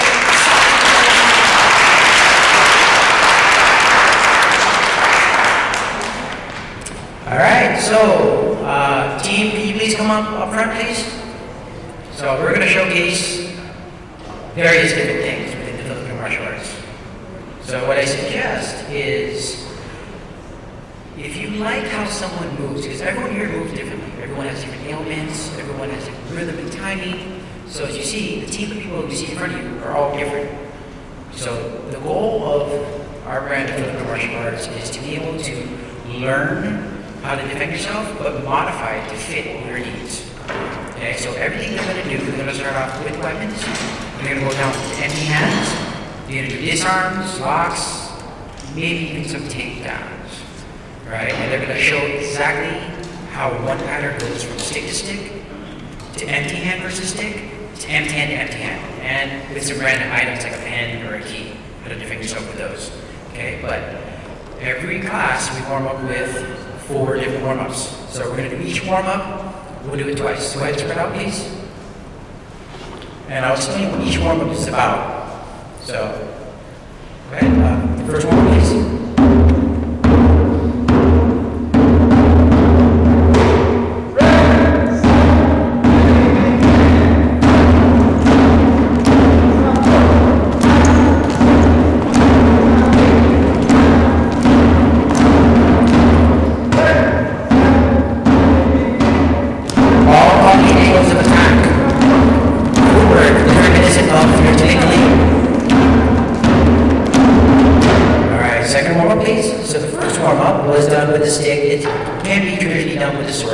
This one here is knife. Knife and or empty hands.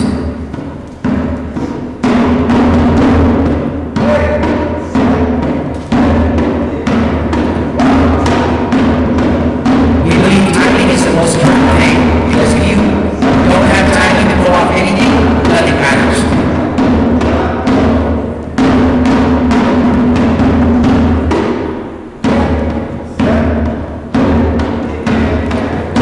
That trap hand goes back to the organization of, it was created by a female, so the trap hand is really a slap. Third warm-up, please.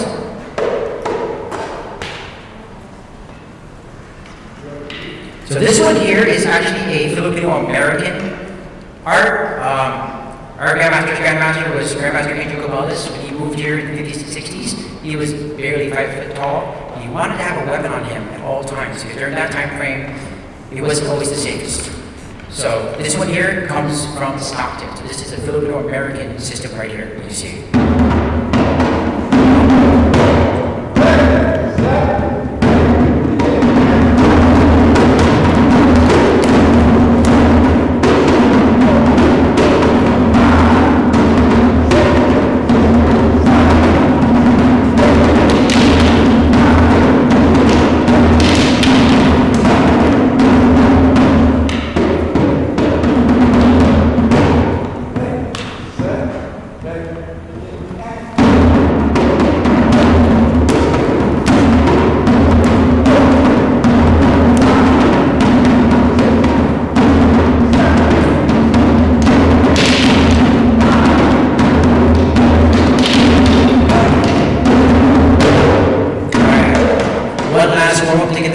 So if you notice, this one warm-up, we have sticks, we have knives, we have short sticks, we have long sticks. Like I said before, we will use literally anything as a tool for self-defense. So let's just go right to left. Okay, right to left. Go the full 34.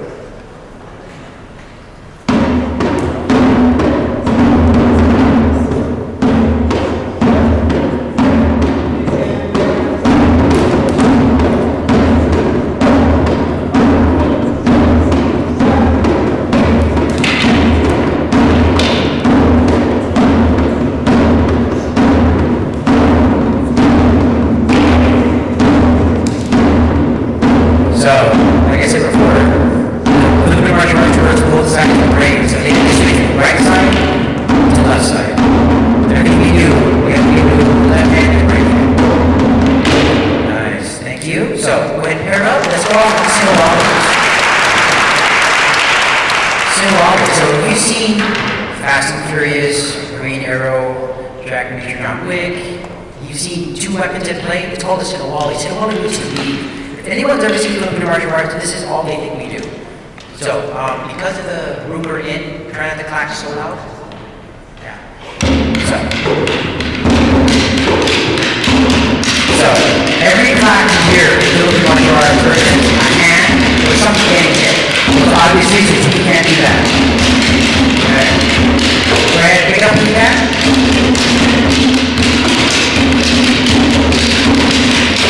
And time. Nice. Okay, let's go. 1 single stick flow drills.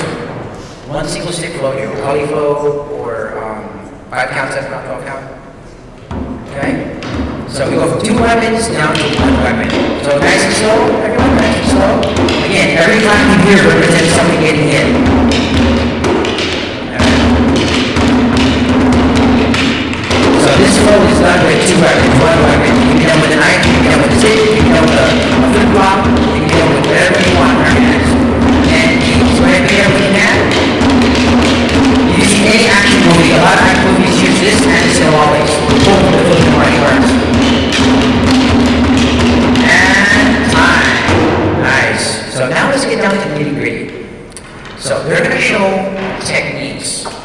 By techniques, we define it as striking back, no disarms, no locks, no takeout. We're just going to strike.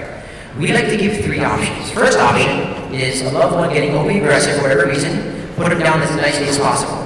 Second option is a friend or a friend you don't like in the first place, give them a little love tap to let them know you're not messing around. We all have those friends and family members. Okay? Third option, you have genuine fear for your life. You can't run, you have no place to go, you have to stand and fight. That's what it comes down to. So again, they're going to do 1 slow, 1 fast, and then pay attention to the techniques. If you like how that person moves, or you like the pattern which you see, they will translate it to empty hand to weapon and empty hand to empty hand. Okay, let's go ahead and spread out, guys. 1 slow, 1 fast. And a lot of people ask, why do we train with sticks? Well, a stick is basically any impact weapon. It can be a hammer, a crowbar, a bat, a bottle, high heels, it can be whatever it is. It's just representative of that.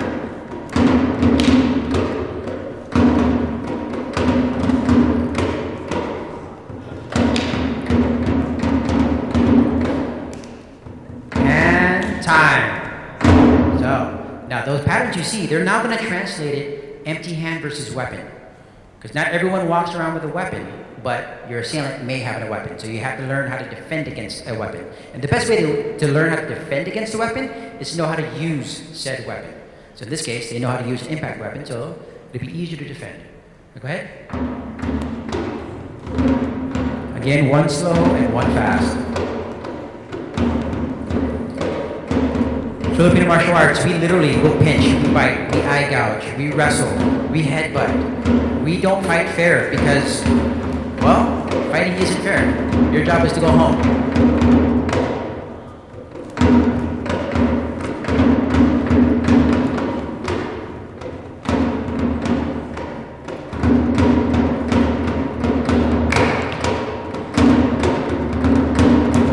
And time.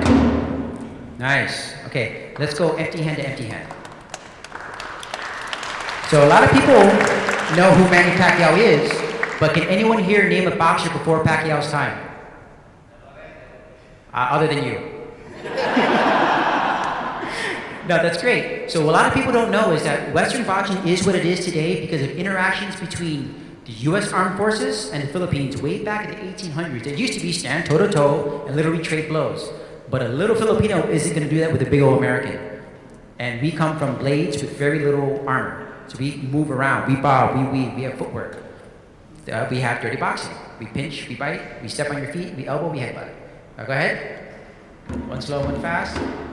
And we do something referred to as defanging the snake. Defanging the snake is basically attack the attack.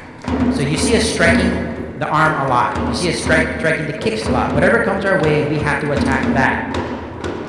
Especially when weapons are involved, because the weapons are the one that's the most deadly.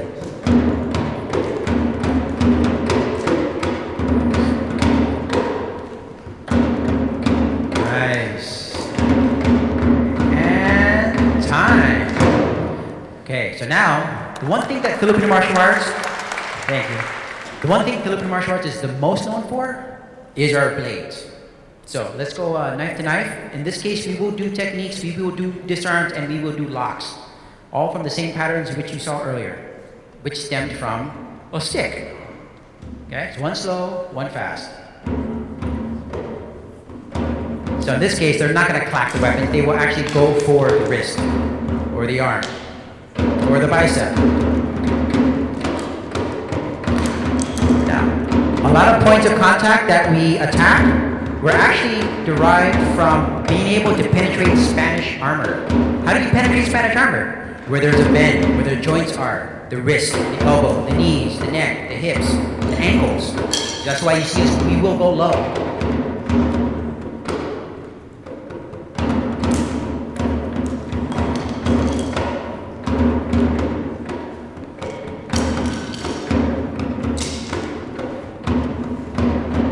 Nice, and time. So now this is where we're gonna pull out a random weapon. Someone's gonna have keys, someone's gonna have a pen, someone's gonna have a flashlight. Some of the best items you can have and you can go anywhere in the world. You can be next to the president, next to the pope, in any federal building. And you can have a flashlight on you, you can have a pen on you, you can have keys on you. So it only makes sense to be able to use it as a tool for self-defense. So the one with the random item in hand, please raise your hand. Just keep an eye on them. They're the ones that will be maneuvering with the random items. All right, go ahead.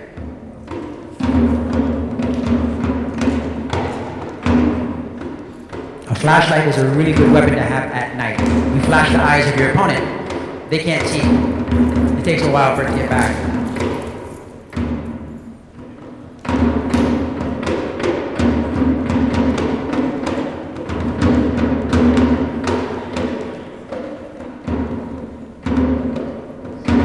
Nice. And time. Okay, so let's do some grab defenses. Can some group do a grab defense and other group do a lock flow? So a lot of people don't realize that we do what most people understand as jiu-jitsu, which is basically locking. Finger locks, joint manipulation. Okay, so they're gonna show how it works off of a grab or a choke or whatever, punch. You just get to various different locks.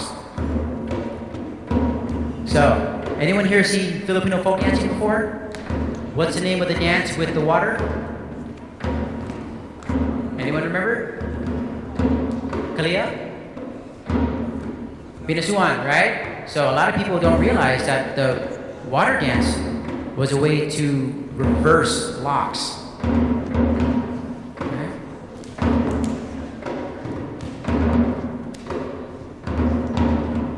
So this is where you have the option of being able to talk to someone or walk them out, or actually go for joints and maybe go home with a souvenir. So, all right, time? All right, so this last one is usually the most fun. It's 2 weapons versus 1.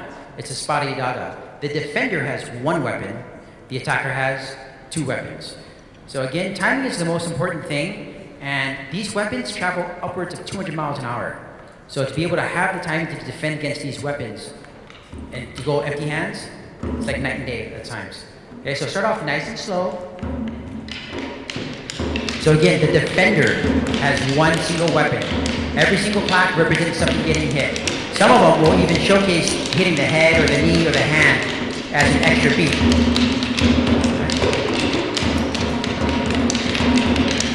When you're ready, go ahead and pick it up.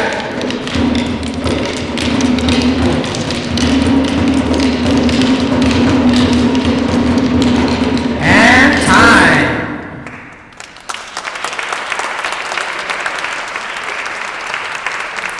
Yeah, they're actually moving fast enough where you can actually smell smoke. Remember, you get 2 pieces of wood together, clack them hard enough, long enough, they actually just smell smoke.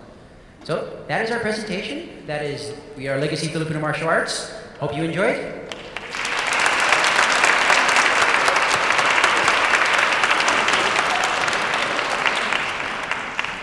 Thank you, Legacy. Can I have all the FMA artists up? We're going to do Q&A. I'm sure you're dying to ask some questions. Hi, Noel. Kristen, Franz, Gregory. Any questions? If you have a question, you get to have a by-buying card by Christian Kabwai. Okay, let me show that a little bit. Come on. This is the ancient script, right? Come on, Joel. I know you want one of these. Ask a question. Oh, there you go.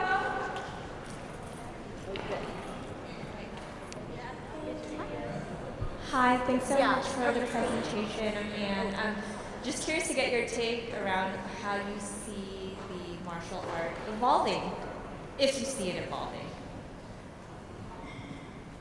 Thank you. Here's your bye-bye card.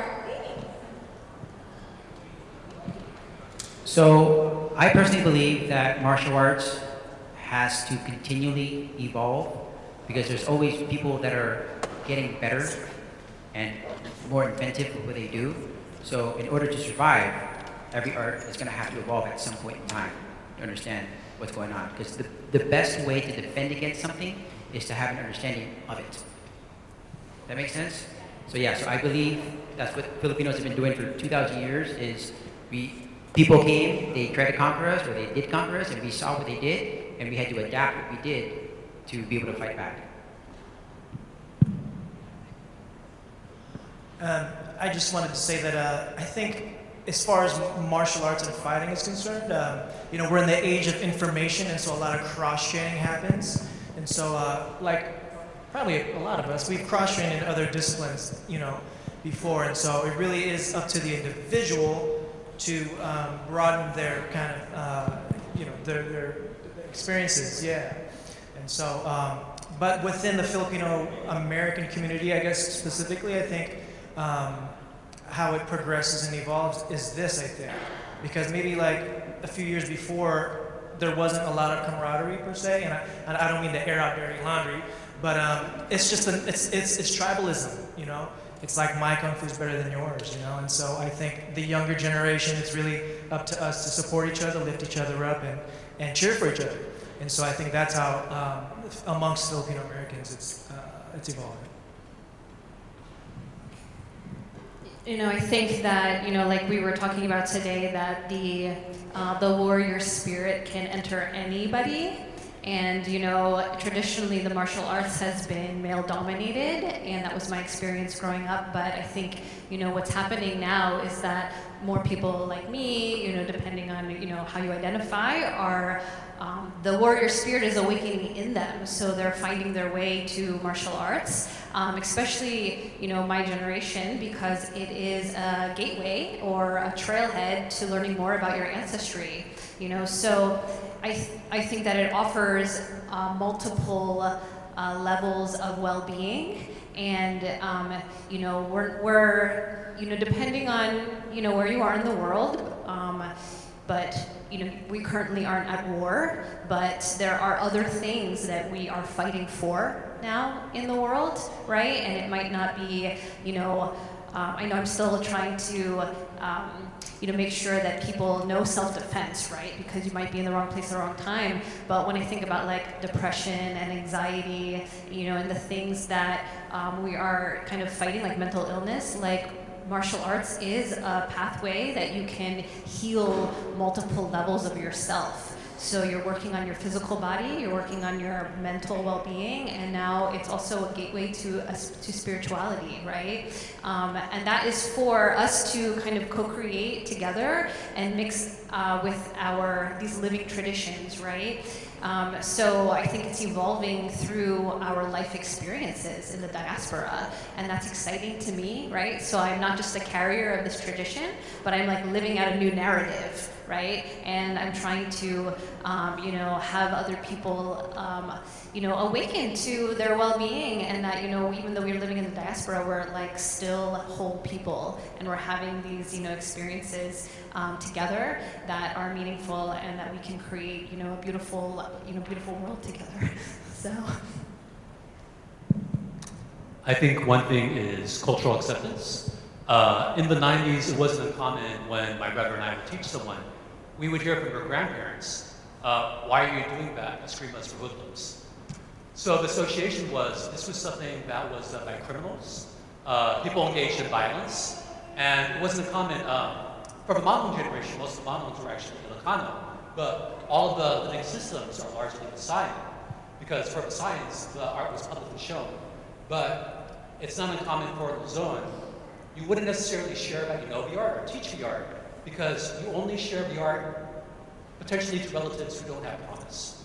Well, relatives that you think are going to succeed in life, you want them to have an education. So unfortunately, you wouldn't teach them eskrima because it's associated with labor and farm work. So now in the Philippines, arnis is a national sport. You can travel throughout Southeast Asia. You can compete in the SEA Games. So you can actually have a livelihood as a national arnis sport. So cultural acceptance has changed.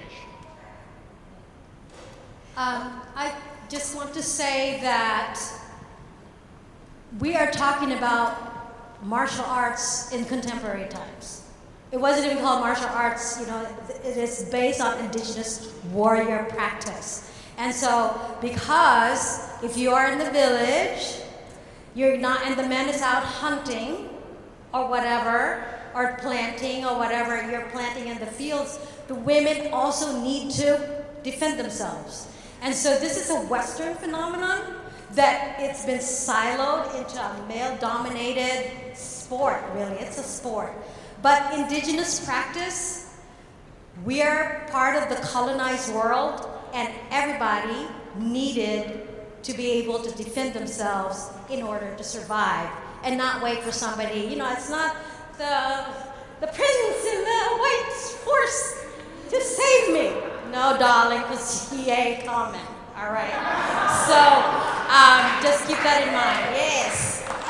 Can I quickly add one thing? In the National Art Institute, there is a ton of women, and they bring back trophies. They bring back a lot of gold medals.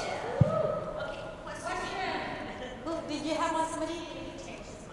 Oh. There's a card. And then there's one over here. Thank you. I mostly train at home, and I live in a really rural area where I don't have a lot of people around me that are interested in Eskrima. So I was wondering if you guys have suggestions of YouTube channels or just online programs, because I just kind of go random and like don't know if it's actually a good source. Well, I will have an online kind of community where you can kind of link up with, other, women or, Filipinx, people who are training Kali Eskrima, but from a decolonized perspective. So, you can talk to me afterwards and I can give you my information. But yeah, there's so many opportunities now to train online. But I do think, finding in-person training still is, trumps everything. It's key. Yeah. Greg, you have two as well. I would agree. I think I always tell people if they're looking for Eskrima, check your local area first, because there's plenty of people out there who are training, but given your circumstance, it sounds like you've done that already. And so the next step would be online, in which case, I don't want to sound self-promotional, but I do have an online Please school. self-promote. Self-promote, that's why you're here. We need to expand the world. Yeah.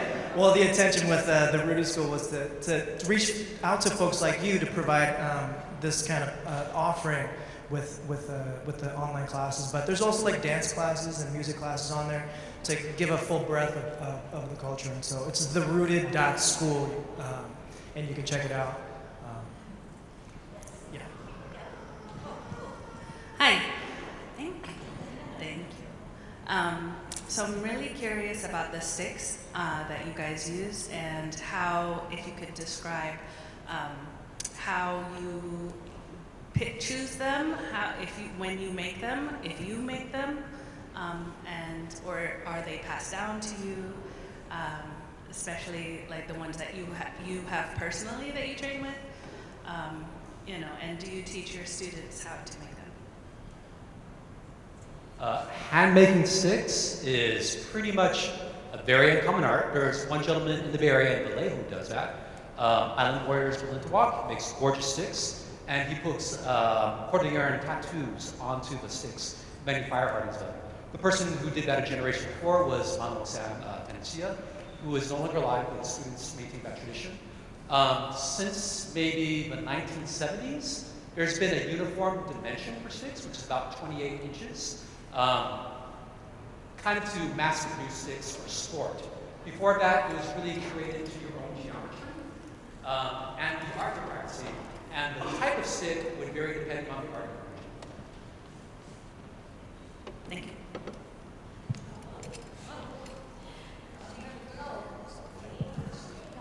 Oh, you're first? I mean, they can go first if they want to. Okay.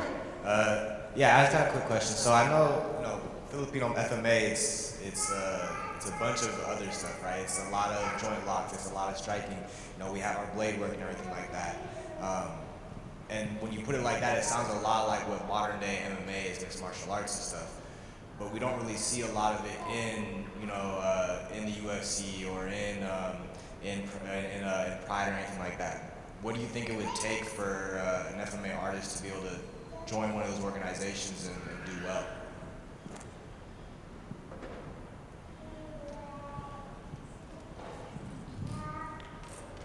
So I feel like, a lot of the FMA, like empty hand, like the eye gouging and, joint locking, those things are not in like UFC or MMA because it's illegal, right? So you have a referee to try to keep people safe. But that's why I prefer FMA, because it's street-based. So I think that,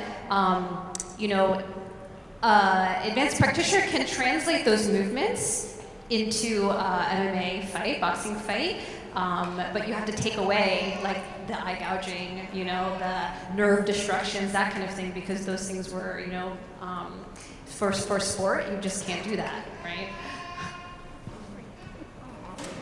I think for sport in general, there was this notion at various times, karate doesn't work in MMA, taekwondo doesn't work in MMA, capoeira doesn't work in MMA, and then you'll have a fight camp that makes that functional.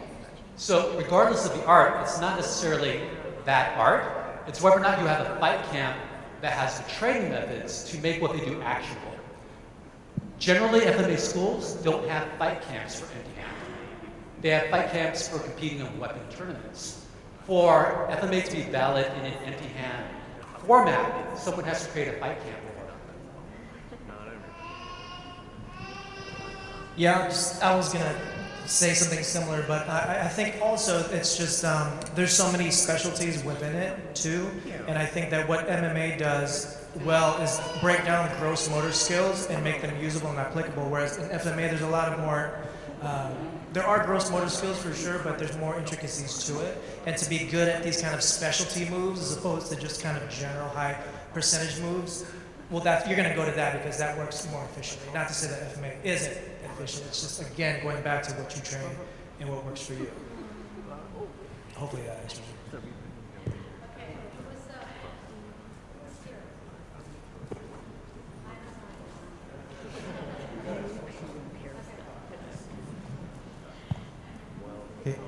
Hi there, guys.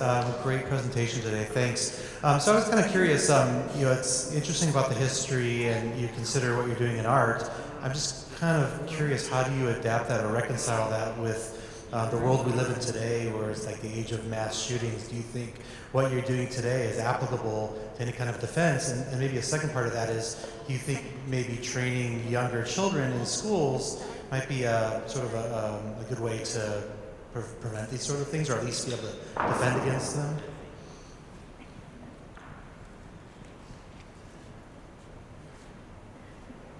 Well, I think, that's kind of a loaded question, but I think you have to use the right tool for the job. That's kind of what it comes down to, Some would say that sword play and stick boxing is antiquated, because who walks around with a sword and stick, But then again, who wants to walk around with a gun? It's also very extreme. It's a hot topic. It's hard to kind of navigate. But what I would say with any kind of martial arts discipline, I think it comes down to discipline and character. You can learn those things. Like, again, to echo what Kristen was saying, it's like it develops a character, the type of person you want to bring up into this world. And so in that sense, you're learning how to raise a human being, no matter what kind of discipline you take. I think the mental training and strategy does give you the skill set to think about those type of situations. So in my training, I have done like scenario training, with my husband, who is also a martial artist. So we, in some of the other martial arts style or Filipino martial arts styles that I've trained with, we will do like terrorist situations. What would you do in that type of situation? So you learn to think 5-10 steps ahead, and you think about all the variables that can happen. And obviously there are a bazillion things that can happen that are dangerous, right? But because you have the mental aptitude to think in that way, it does give you the ability to assess a situation wherever you are, right? And then to know that you've already mentally trained and even possibly have done some type of situational training to de-escalate that situation. So I have done training in that way, where it's like, okay, if there's a mass shooter, what would we do? X, Y, and Z. So I think the Filipino martial arts, because it's a spectrum, and because there is, sword and stick, but there is also, family systems that do, train gun training, because it is an art that can go to war still. That's why it is trained by the military. The military uses this this training. So, but that is the beauty of Filipino martial arts, is that it has evolved throughout time, depending on the environment, the situation, and the historical circumstances. So I think that it gives us, and I'll only speak for myself, the ability to adapt, right? We even train for the zombie apocalypse, I think about that too. Okay, question over here. She's been waiting. Oh yeah, thank you all. I really appreciate the demonstration and just the whole experience. And the question that I had was about the use of sound.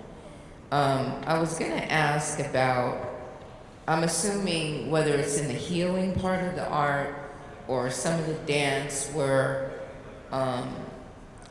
tools are being used or weapons, like the use of vowels, and if that's a thing, and if you choose or select different words that you use when you're engaging in battle or in healing or something. And I'm struck by that because I once seen, tumors dissolve because of the use of sound. And that was fascinating to me. And so I'm just curious, there are a lot of things to dissolve in combat or war or spiritual conflict or medical healing. And so I'm just wondering, do you use sound at all? And if so, is there a distinction between vowels and consonants and what you choose and such? Thank you. I have an answer from the martial context and then a healing context. The late Edgar Salite, with one of his teachers, Jose Caballero, when Edgar showed up and he didn't have money to pay his teacher, Caballero would yell at him. He would say, "Go practice solo, I don't want to see you." And Edgar would have to train just swinging sticks, and Caballero would have his back turned, pretending he's mad at him. And he would listen for the strikes, and he could tell from the quality of the strikes when Edgar was slacking. So if it wasn't strong enough, hitting hard fast enough, it'd be like, "You're slacking up, hit harder." And then I also had the experience with one of my teachers when we would practice cutting. My teacher would throw combinations in the air to the side of you so you couldn't see it. And you would listen from when the combination stopped, and that's when you do your cut. From the healing perspective, that's generally not practiced today. You see it more in provincial areas, generally more of like pre-colonial aspects of the art in terms of healing. You tend to find more in the province than in urban areas. And the words, as I said earlier, is a combination of Latin with local dialects. And they tend to be thought of as names of God, and sometimes they're coded. So you may be given a phrase that looks like a nonsense word, and it's because all the letters are only the first letters of the phrase. It is still a living tradition today in Bangsamoro culture, in Bangsamoro arts, and that's separate and distinct from FMA. And I can also add on to that. So one of my main practices is called Sagayan. For those who were here earlier, Sagayan was the dance that we performed this afternoon. So the highlight of Sagayan is you have a shield and you have a sword. The shield has beads on it or has shells on it, with the idea of it to be able to ward off spirits, to brush away any bad feelings or all that stuff.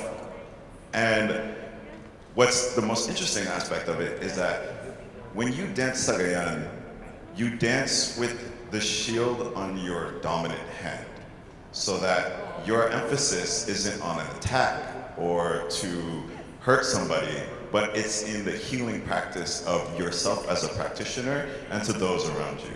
So the other aspect of it that's also inclusive is that when you play with a certain rhythm. So sometimes it's like a single beat, a triple beat, whatever, but you're also effectively communicating to your musicians as well. So in that whole dance that's happening, there's a conversation.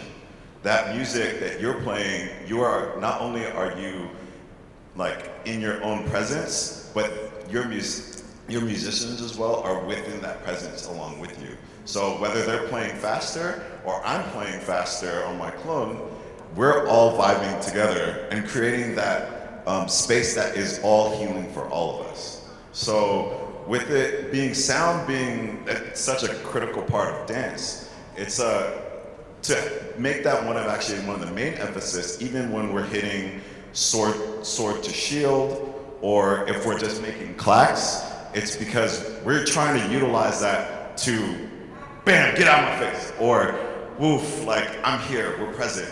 You know, we have sound utilized for us to heal our own ailments, and for Sagayan, I also utilize that as a way to meditate. So within all of those sounds, within that triple beat, you get lost in the trance. You keep moving, you keep growing, you keep trying to understand what's going on. So in that essence, it's super important. Thank you for that. I have to give this man one last chance at question. You're done? You didn't want to say it? Just say it. All right, this is not as deep.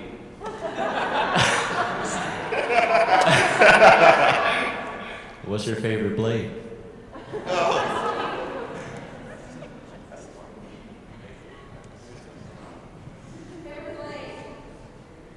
Well, I guess for me, I mean,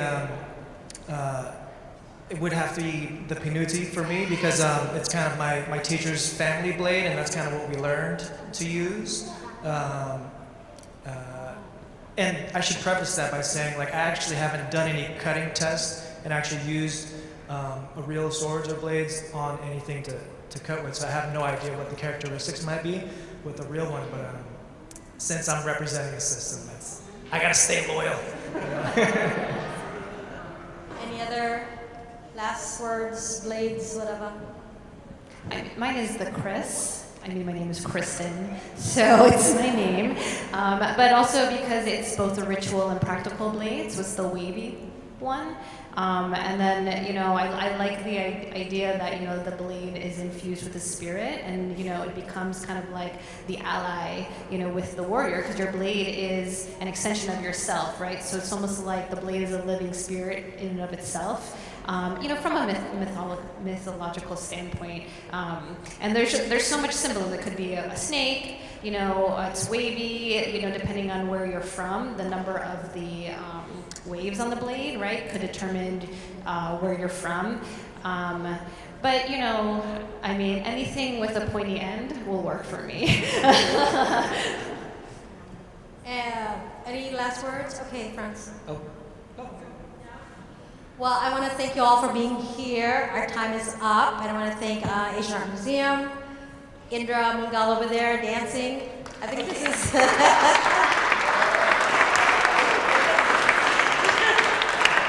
And tomorrow, if you want to learn more, we have the classes that are happening. Do come. It's going to be amazing.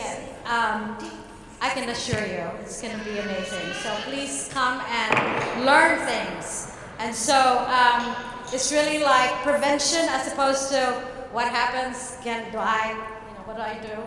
So it's really learning your body, learning to read the room, learning how to be aware of your body and everybody else is the key to preventing any kind of issues that might come up.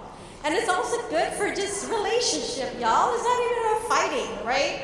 So thank you so much. I hope you all have a fabulous weekend. Please take a look at, you know, the exhibit here. And we are also, please come back in January 2024 and participate in this journey of ours to AntingAnting power, empower, power.